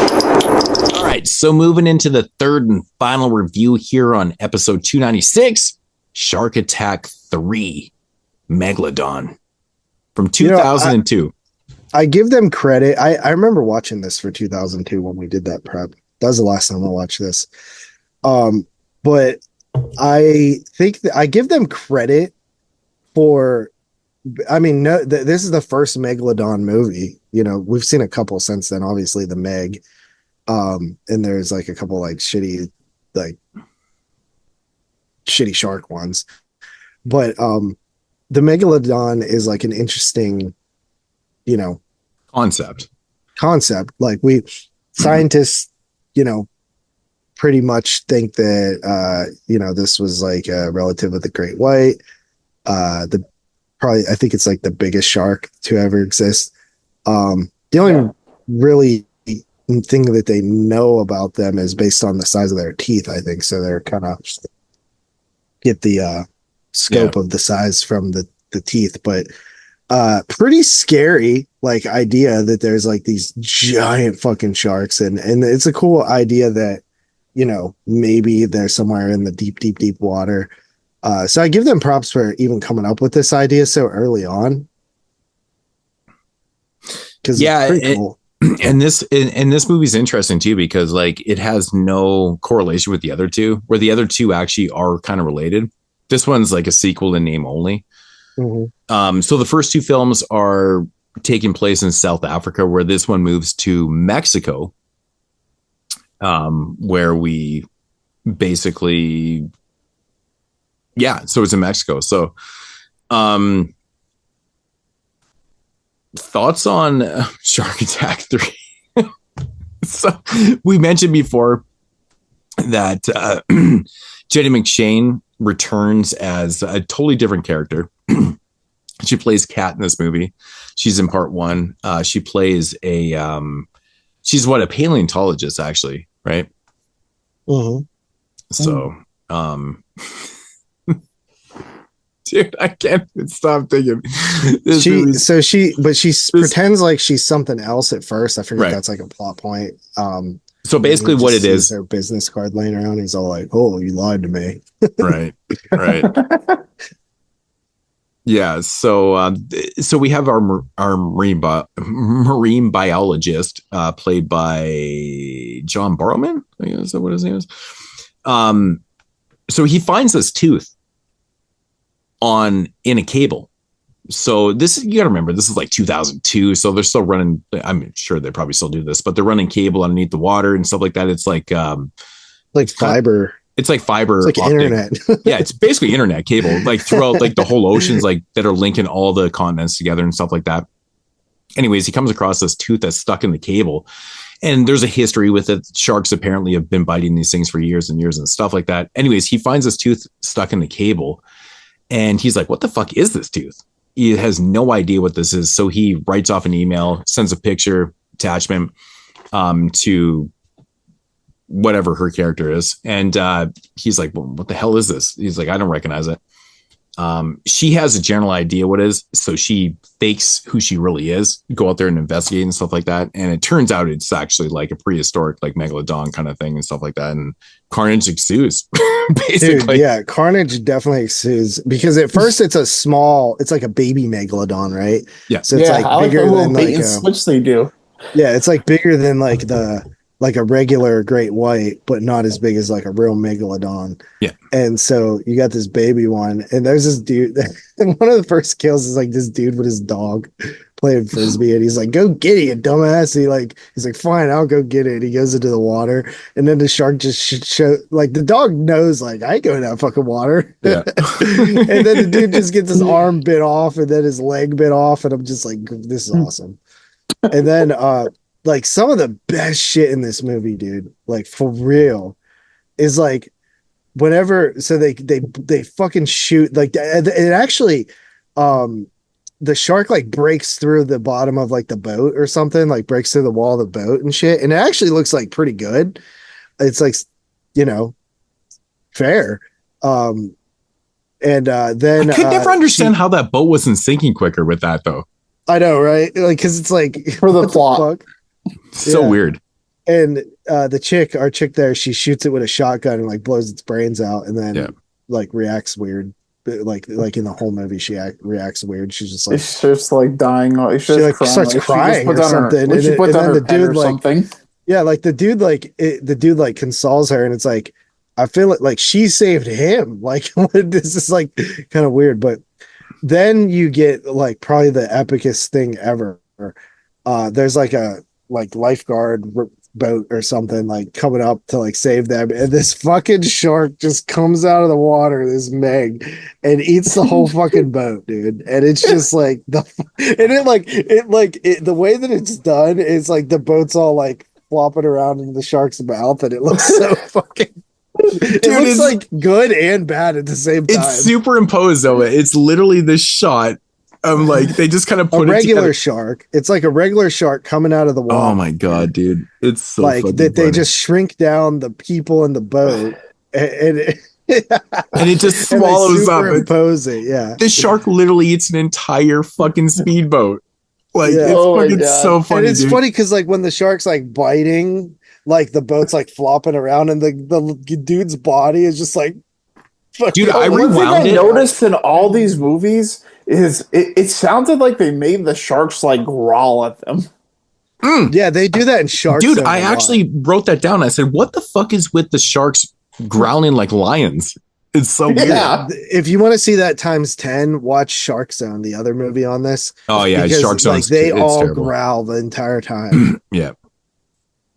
Dude, that scene where that boat gets fucking swallowed up is like literally the pinnacle of the funniest shit I've ever seen in a movie. I'm like, oh my God. I rewound that. I Like, remember I watching rewound that it as like a 4 or kid. 5 times, and I kept watching the person in the boat, and the way it is you have to watch it, dude. It's like he disappears. It's like it's so bad. It's so bad. It's hilarious, man. Oh, And then it's also funny too, like whenever they're on like the little like cruise ship or whatever, they all jump off into these shitty like little tube rafts. you know what's so stupid about that scene though, man? Because you have this one Megalodon that's hitting the boat at a point where it's hitting and people are falling off the boat. And then you got the odd person that's jumping off. And then there's scenes where the Megalodon is hitting the boat, but people are like just or not hitting the boat, but then they're just jumping off the boat. Like it's weird. It doesn't really make any sense. The sequence of people falling off the boat is like so stupid, man. I was like, there's so much continuity issues here. Like, so the Megalodon hit the boat, and you're supposed to be flying off the boat like you lost your balance and shit like that. But it wasn't working out. Some people like were that. just jumping off. Yeah, some people were, but then there's literally a scene where the boat gets rocked, and then you can see this person completely jump off the boat. Just like, what the fuck? Like, There's a scene. It's bad. The scene that you mentioned about the skidoo, where they The Sea-Doo? whatever the fuck you said. The dude. Sea-Doo. Well, Sea-Doo is actually a brand, right? Sea-Doo is a brand Oh, okay. of I get it. Sea-Doos. Yeah. It's like commode. When people call toilets commode, Mhm. it's because there's a brand called commode. Yeah. Yeah. So, Same thing with Frigidaire, right? I didn't know Frigidaire is a brand. Yeah. Frigidaire is a brand. I've never. So we heard just somebody kind of like call that though. You never heard somebody say go to the Frigidaire? No. Like get it out of the Frigidaire? No. So we just actually call Whatever. like We just- Sea-Doos, why do we Sea-Doos, call it- like, Yeah, well- jet skis, Sea-Doos, because that's the brand that dominates everything, right? Because everybody has a Sea-Doo. Like everybody has. I don't have one. I don't either. But I know people have them though. Dude, but let's talk about this skidoo where it fucking drives into the shark's mouth, bro. It's a scene of the Dude, they the talk way he different looks parts when too. he's like he's driving on. He's like, he's like, oh, Dude, only movie in the history, man. It just the shark's like so on its side with its mouth open. It's like just a Oh, train like God. comes into the shark.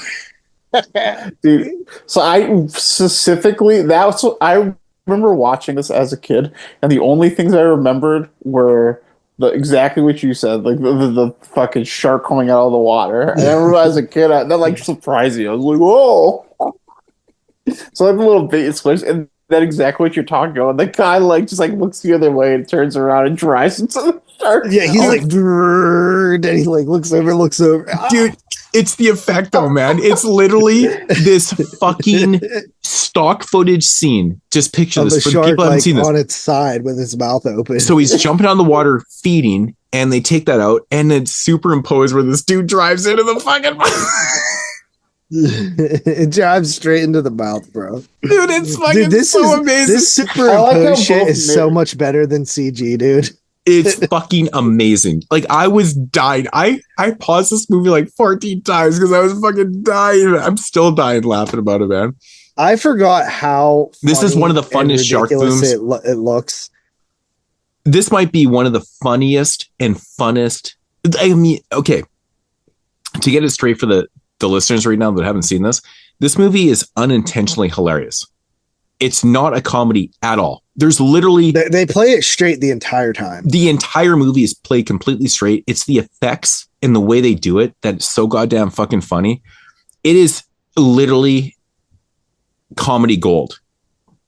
This is one of the funnest shark movies I think I've ever seen in my life. Like when I finished watching this for the first time, I was like, I want to rewatch that again right now. This is so goddamn fun. Like I was pissing myself. I couldn't even believe that they played it. That's what makes it so good. If this movie had been played as a comedy and we were getting these shitty effects, I don't think this would have the same effect on us, right? No, not at all. Right? It's the fact it was played serious and it turned out like this. It's like the funniest shit I've ever seen in my life. Man, I love this movie. I would watch this all the time. It was so much fun. So here's the backstory on the famous line, which, by the way, that particular line has like 2 million views on YouTube, and then the clip where the shark is attacking the yacht has 60 million views on YouTube. It kind of became a meme a little bit. So we should actually reiterate this, the fact that like we mentioned this in the intro, but for the people that didn't listen to the intro, what the line is. Yeah, so the Barrowman's character says to McShane's character, "What do you say I take you home and eat your pussy?" And it literally just comes out of nowhere where they're just like standing there. And like Moodz said in the intro, this guy's play is like a straight character. He's not like sleazy or pervy or anything weird throughout the whole movie. And then it just literally has that line, and then it just has her like have no reaction pretty much. And then it just cuts.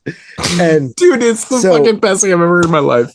The actor said in an interview that the director asked him to improvise a couple lines in order to make the character McShane laugh, and he just came up with that line because it was ridiculous. And then that was it. And he watched the movie with his nephews for the first time, and that line came up, and he just had no fucking clue it was in the movie. So he's watching it with his nephews, and then it's just like, "Well, did I take you home and eat your pussy?" And then, like, he just like, "What the fuck?" And the director said that he kept the line in the movie because he just found it fucking hilarious. Which I give that dude mad fucking props for keeping that in the movie, because it is like, it's actually like, you think that you didn't even hear, like you think you misheard something because you're like, there's no way they just said that, Brandon. Dude, it is kind of like the film winking at you at the end of the movie. It's 100% how it comes about too, because it cuts to that scene, and that's literally the only line, and then it cuts to the sex scene. That's the only thing that's even fucking said in the conversation. Like, you have to understand the editing. It is so goddamn fucking funny, man. Oh my god. I mean, I guess that line worked, bro. Dude. Oh man. Oh my god, dude. This is my number one, probably most unintentionally funny movie of all time. And you've never even seen it before. Dude, I was wiping tears away watching this today for the first time. Like, literally dying. I was like, how the fuck did I not seen this before? I would have watched this hundreds of times. I swear to God, this is a great movie to have a bunch of people over drinking beers and watching, because the narrative doesn't fucking matter. Nobody cares about the narrative. It's at this point, it's all about obviously that line and the awesome third act with all the stupid superimposed effects and like this stock footage. Oh, it's amazing. It's really good. Alligator. It's like alligator with a shark. Yeah. Alligator's way better, but it's actually a good movie. Yeah, alligator's actually like dope as fuck. No, I mean, that last scene, that's what I felt like. Like, they did the bait and switched into the Megalodon, and then last scene that they do eating all the people. You know what really kills me, man? Is that fucking dude that's on the yacht, and he's like throwing the grenades in the water and shit. Did you guys notice how he's throwing like a little fucking bitch? He's just like, eh. I was dying, dude, watching this. I'm like fucking roaring. I'm like, he's putting no effort into it. Like, he's not even saying any lines, but his acting is so damn bad. Like, nobody throws anything like this. They're just like, eh. I'm like, what the fuck? That's amazing. Oh, this is one of my new favorite movies. I swear to God. The funniest shit, man. It is very funny. but like in a good way though. Like I said, you know, the filmmakers intended to make a good movie. They were taking it serious, and it just turned out like this. And this is what I like about that shit, man. There's a lot of really good movies, like really bad movies that just become cult status. You will never be as funny as a movie that, like, if you're making a movie bad on purpose, you will never be as funny as a movie that 100%. Tries to make a good movie and ends 100%. up being bad. 100%. This is how cult movies become. They tried to make a good movie. It turned out like this, and the rest. Yeah, this movie does have a lot of like a cult following. Yeah. I didn't realize, because I looked into it after it. I was like, my God, dude, like I had no idea, but I learned that, like, you know, a lot of the shark scenes and stuff like that were turned into memes, and they were super famous and shit. Like, I had no idea. So I still see memes every once in a while from this movie, like online. Yeah. Yeah, I didn't know this had like a meme following. Yeah, like massive, like fucking huge. It just like, so I couldn't funny believe it. I was that, like, I just happened to I completely like forgot about this movie, and then when I looked up these, I was like, oh shit, I've seen all these. I remember watching this like on the Sci-Fi channel. It's so fucking. And I remember being hyped to see it. Like it was like a sweetener that they played like the first two the same week before, and I had to like make sure I caught those. But I was hyped to see like the debut of Shark Attack 3 Megalodon. Mm-hmm. Yeah, I was a big Sci-Fi Channel dude back in like the late 90s, early 2000s. Pretty much every week I was watching what they were putting on. Another one I randomly saw a lot was that movie Crocodile that Tobe Hooper directed. And when I found out later on that it was a Tobe Hooper movie, I was just completely floored. Yeah, they still like the crocodile eggs or something. It has the dude with like the red streak in his hair and shit. Yeah, those movies are kind of fun. I've seen that a bunch of times. There's that other thing, like the Lake Placid sequels. I've seen the first couple of those. I would see those in the videos. Those are actually like I know Lake Placid 2 is kind of fun. It has Betty White in it as well, I think. Yeah, those movies are ridiculous, but I kind of like them.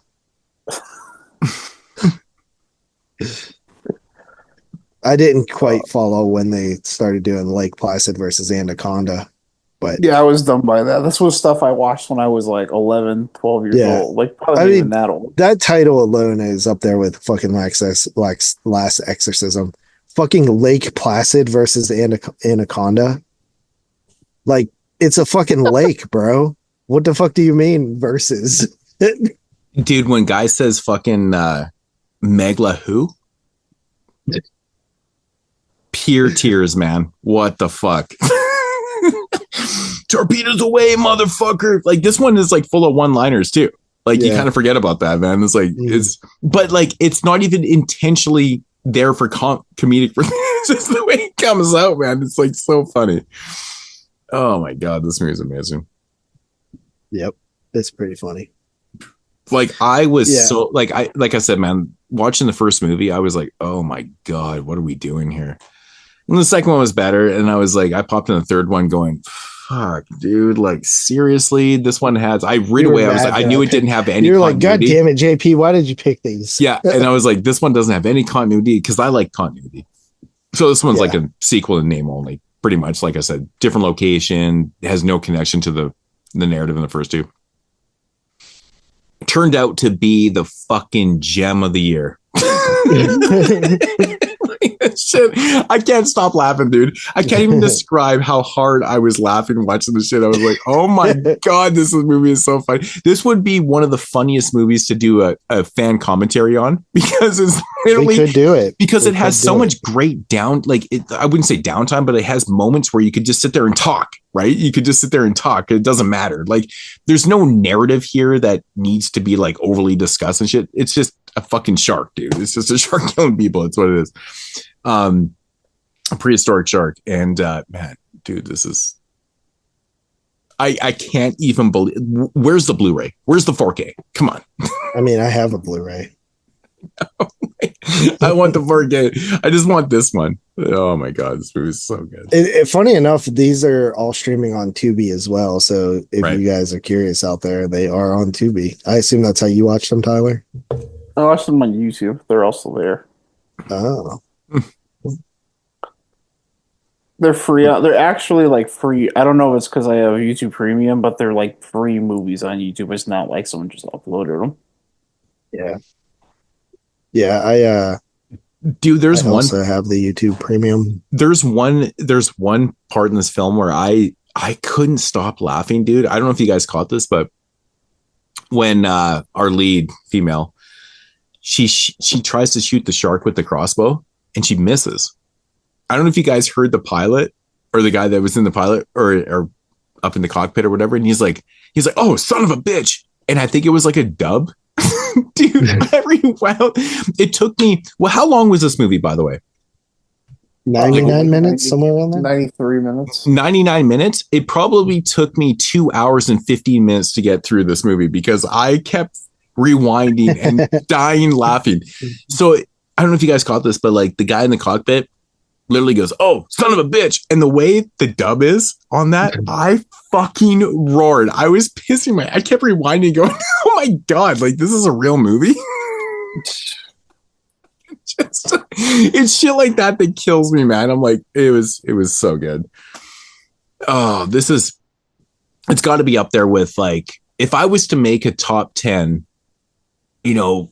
best so bad movies. Yeah, so bad it's good movies, man. And like, I'm not overly a huge fan of like doing shit like that, but there legitimately is movies where there's a few that I love. Filmmakers try to make a good movie and it turned out like this. And that's amazing to me. Like I see what they were doing, but it just turns out like something like this. And this has got to be in there now, man. I'm so yeah, I would definitely put this in my 10 favorite. So bad it's good. I would probably say like Troll 2 is definitely a go-to. What other ones are there? The Room is the Room is like kind of long though. It is kind of long. The Room goes on a little bit too long, I think. Bullets and Champagne, man. Oh my God, I got so many, man. Oh, Miami Connection. Miami Connection is another one, man, which is amazing. Oh God, dude, that movie's so fucking fun. What's the other movie I saw? It's another one I got. Oh, you guys seen Penitentiary from Penitentiary? I love Penitentiary. Yeah. I'll put that in there. Yeah. But yeah, this one right here, I can't even stress how much fucking fun I had with this, man. Like I was hungover as shit this morning watching this movie, and I was like, I didn't even feel bad at all after. I was like, man, this is amazing. This is amazing. Thank you, JP, for picking this shit because I have no idea how I'd never seen these movies before. I know it's crazy. People can be like, you never see these movies because like, yeah, it is pretty random whenever that happens. Yeah, because I have I wouldn't say a massive shitty shark collection, on media or whatever, but I have a big one. Matt definitely has a way bigger than me. Shout out to Unit Horror Movies. But I can't believe I'd never like. You know what the weird thing is though, JP? All the years we've been on YouTube, I've never heard anyone ever really discuss this movie in terms of like how we are. Like I never seen this listed. It would have piqued my interest a little bit more if I heard people talk about like how we are talking about it right now. You know what I mean? Mm-hmm. It would have totally got me into watching this film. So it's weird. It's like people don't see it for what it is, or it's just, I have no idea what's going on with this one, but I didn't realize this was that great. Amazing. Yeah, the only person, I think maybe Jerry was the only person I ever even heard review it. I think he did an episode on it.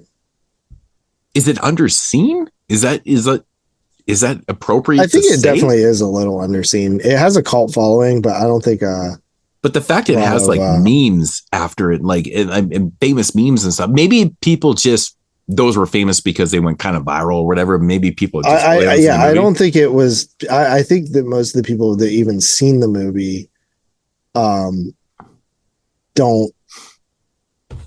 like know that the meme is from the movie. Right. Like I don't think that. I think it's just like a meme that looked funny.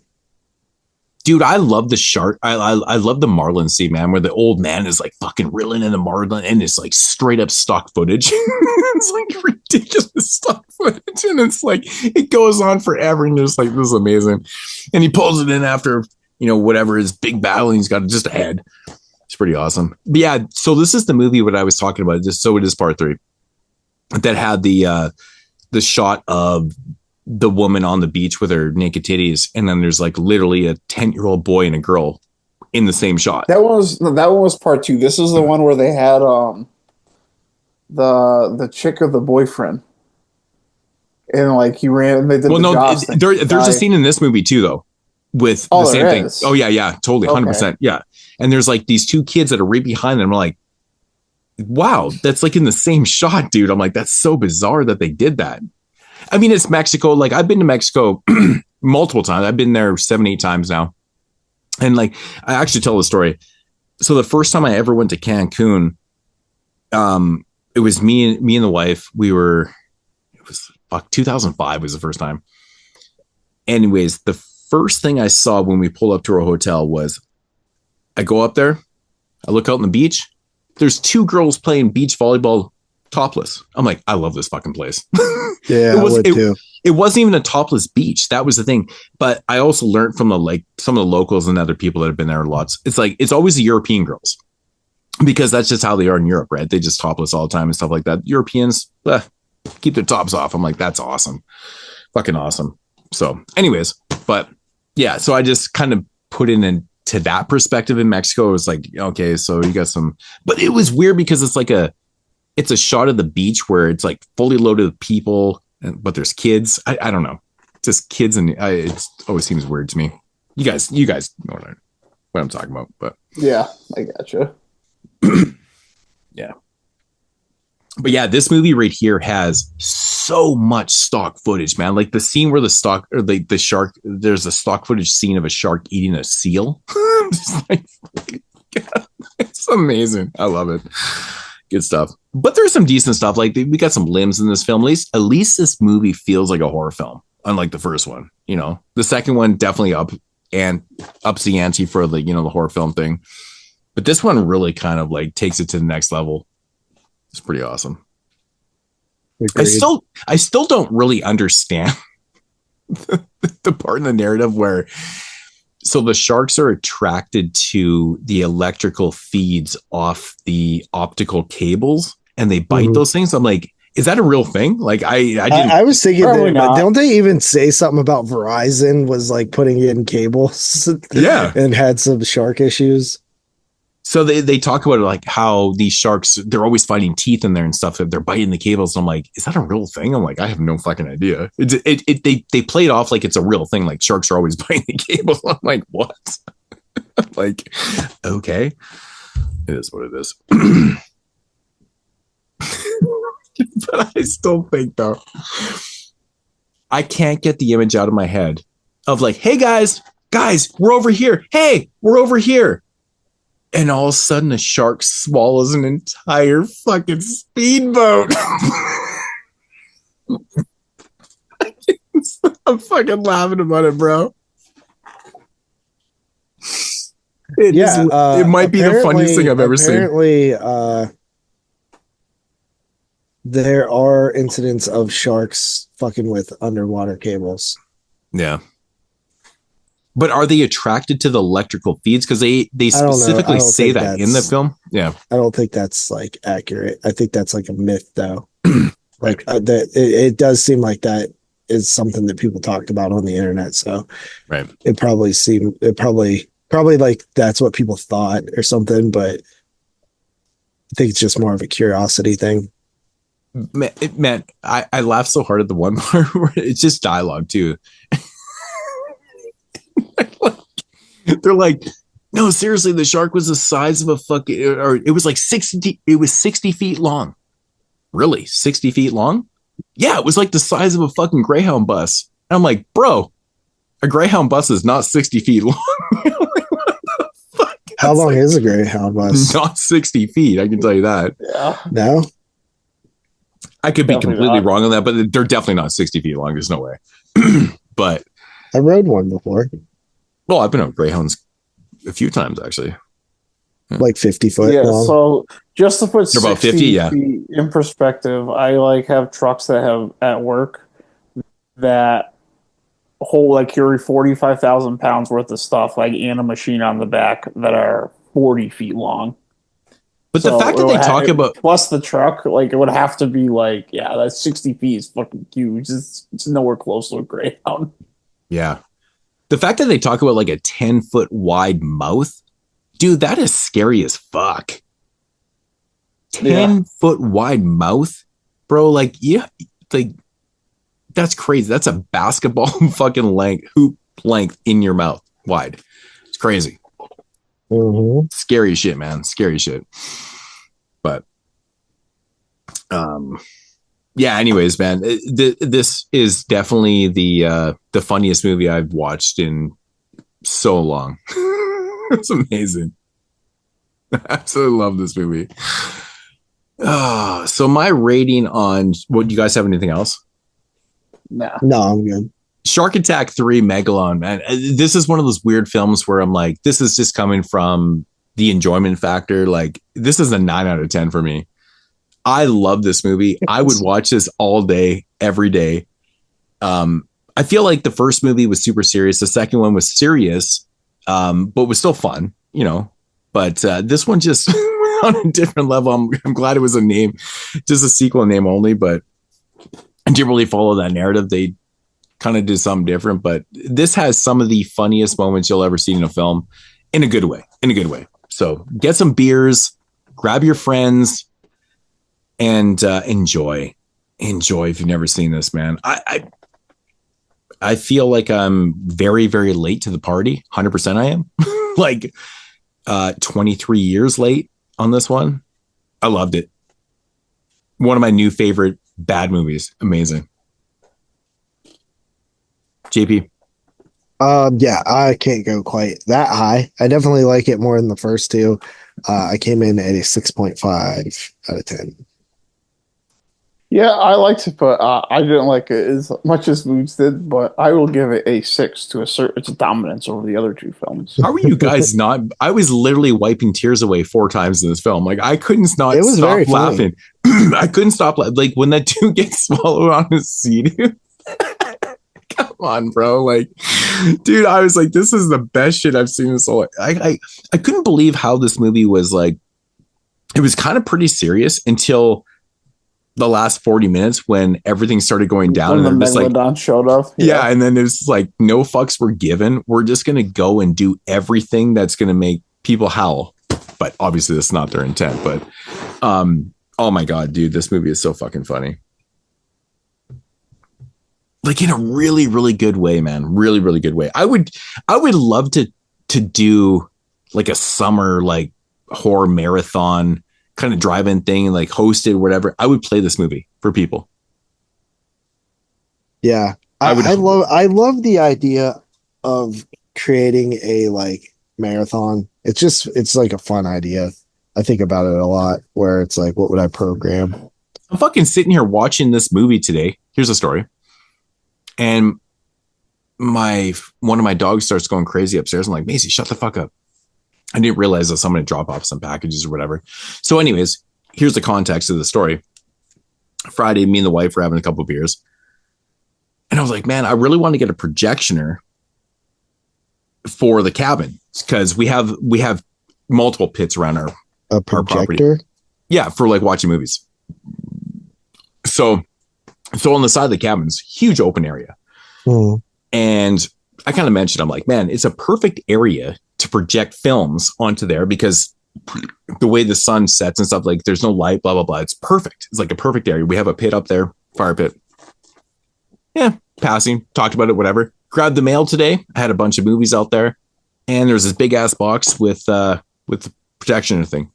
Wife totally bought it. It's pretty cool. I was like, this is fucking awesome, man. I always thought about doing that as well, because outside of my other house, like there's a big field, and I always thought like, oh, it'd be cool to just like set up some chairs and get like a screen or something and project movies out here in the summer. It would be really fun.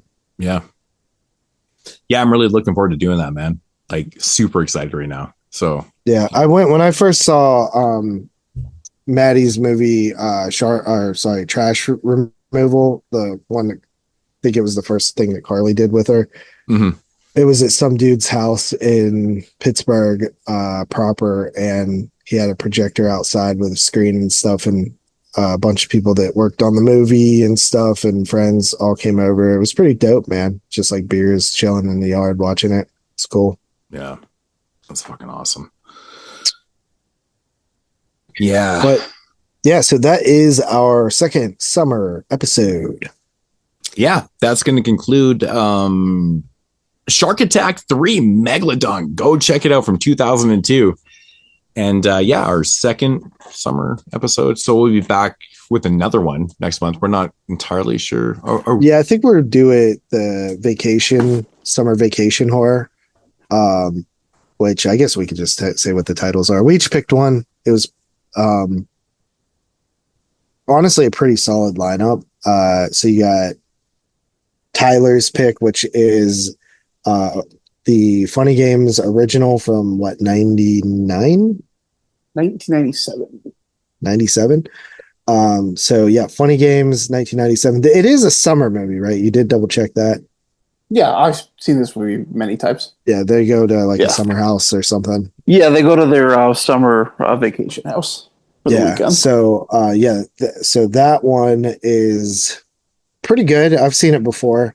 Probably a good title to actually like review. I think there's some stuff to talk about in there. And then my title is The Ruins from the year 2008, which is a summer vacation to Mexico, where these people go to a Mayan temple.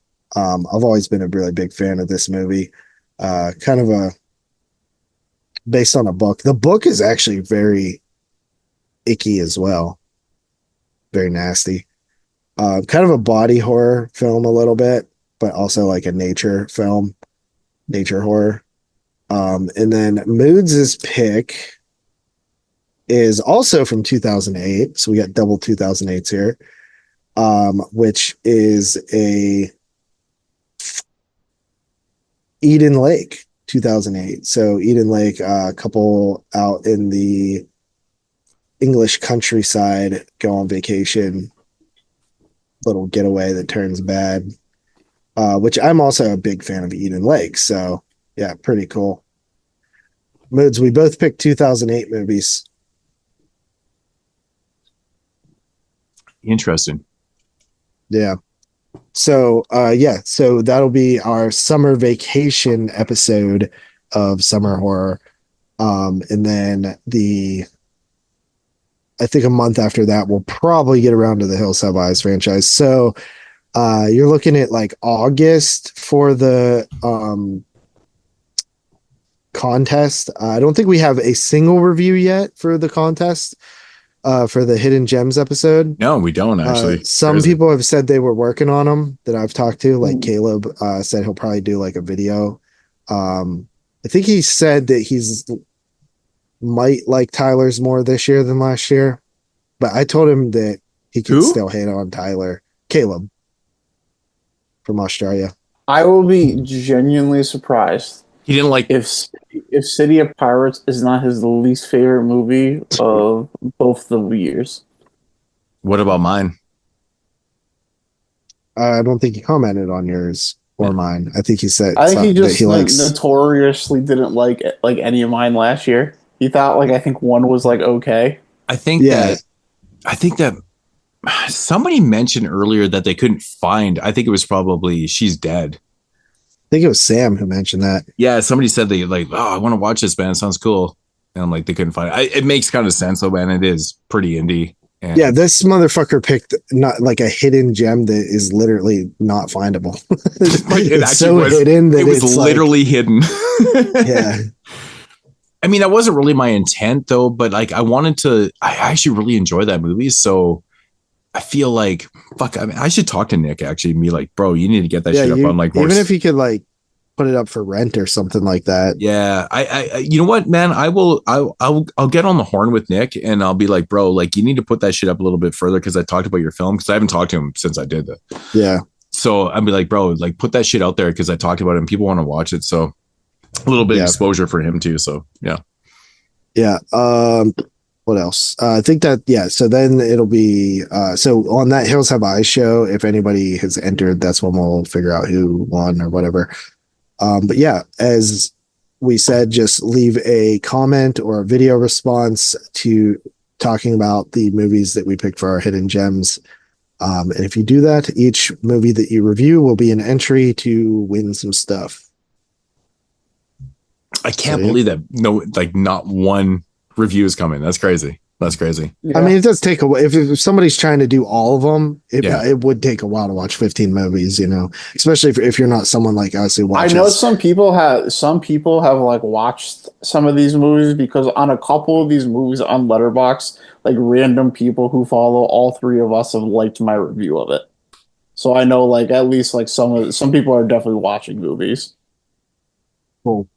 Right. So hope you guys enjoyed Zoology Volume 8. Already 8 deep on this. So yeah. Yeah, it was fun as hell, man. It was really fun. Nothing like some shitty shark films in the summertime, right? Right. Yep. Good stuff. Good stuff. All right, guys, we're out of here. Check you guys next show in episode 297. Yep. See Deuces. Peace. Oh, I gotta go get something to eat. I know the wife was messaging me. She's like, "Do you want any food?" She was bringing home the kid's girlfriend right now. Kid got a girlfriend? Oh boy. Oh yeah. Yeah, she's already, pretty cool. Already further in life than Jeremy. You know what's funny, actually? So I decided to reconnect with Jeremy yesterday. I know. Oh, he told you? Oh, there you go. Yeah. He was like, wow, Moodz actually messaged me. This is crazy. No, I was sitting there and I was like, man, I haven't talked to him forever. I should. And I'm like, I was like, you know, I've been thinking about it. I'm like, man, he's been I'm super proud about him buying a house and stuff like that. And I'm like, man, so I decided to message him and talk to him and fuck, it's just like old times, man. It's good. Cool.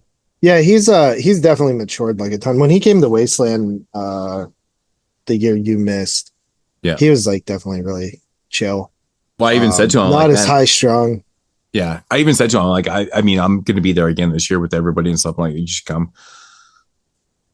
I wouldn't mind seeing him again. It'd be fun. Yeah, for sure. He actually canceled. He didn't come up here this weekend.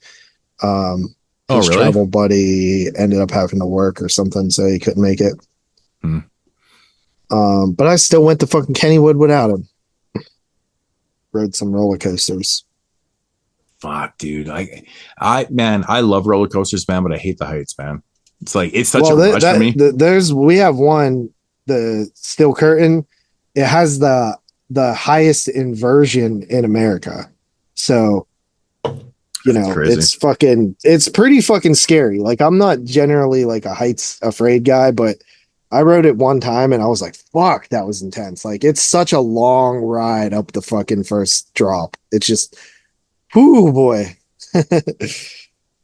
Yeah, but my favorite one is the Phantom's Revenge, the Still Phantom's Revenge, which is a pretty cool coaster. I always like that one.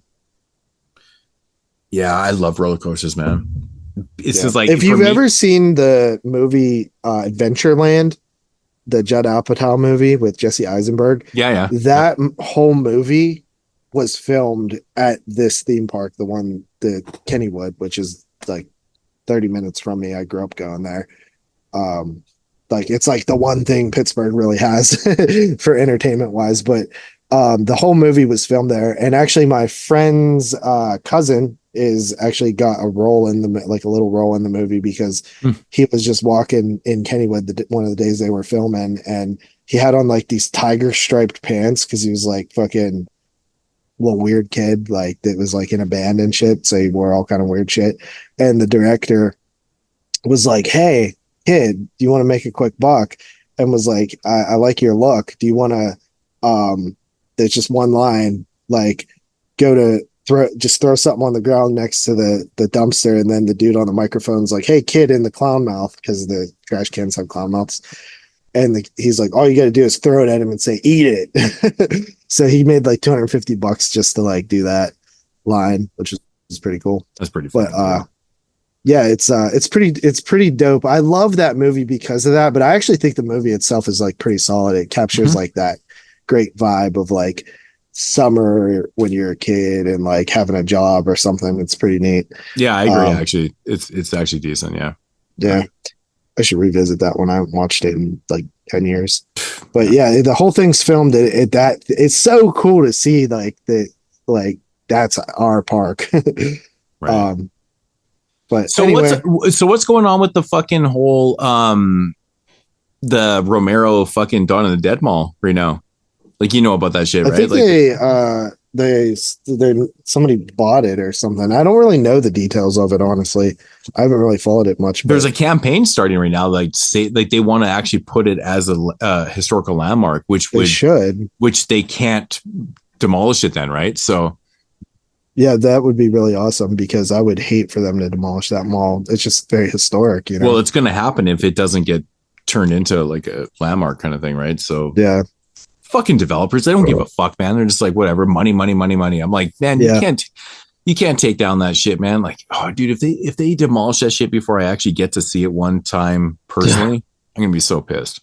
Yeah, well, Living Dead weekend was this past weekend, which was another reason why Jeremy was coming out because I actually didn't go. I haven't went in like 3 or 4 years, but it's at the mall, so it's just like a little convention at the mall. Severn was there though, so I should have fucking went because there's 7 titles I need. Yeah. But yeah, hopefully they save it. I really haven't followed it. You know more about it than I do. Yeah, I've just been following it because I'm like interested in it. Like, fuck, dude, I don't want that shit going down, man. I want to get there to see it at least once, you know, kind of thing. Yeah. But I mean, Parker came up and checked it out. Yeah, I mean, the fact that like they're trying to get it allocated as a fucking, you know, historical landmark, which makes sense to us. Yeah. Not for everyone else, but yeah, I and like the George Romero Foundation, I assume is probably involved in that. They've been really doing a lot of work with like keeping his name alive and you know, having special events and things like that for George, which is really cool. I think his wife Susanna does a lot with that. Right. But anyway, guys, I gotta go make something to eat before bed. Starving. All right, Michelangelo. Check you later. I am Donatello. That is my favorite. Donatello's your favorite? Yeah, Mikey's mine. Donatello, bro. He's a smart one, like me. Makes sense because I love pizza, so it's Michelangelo. Hey, so. all the turtles love pizza. Let's not like Mikey. Not like Mikey. Yeah. All right, guys. All right, later. Deuces.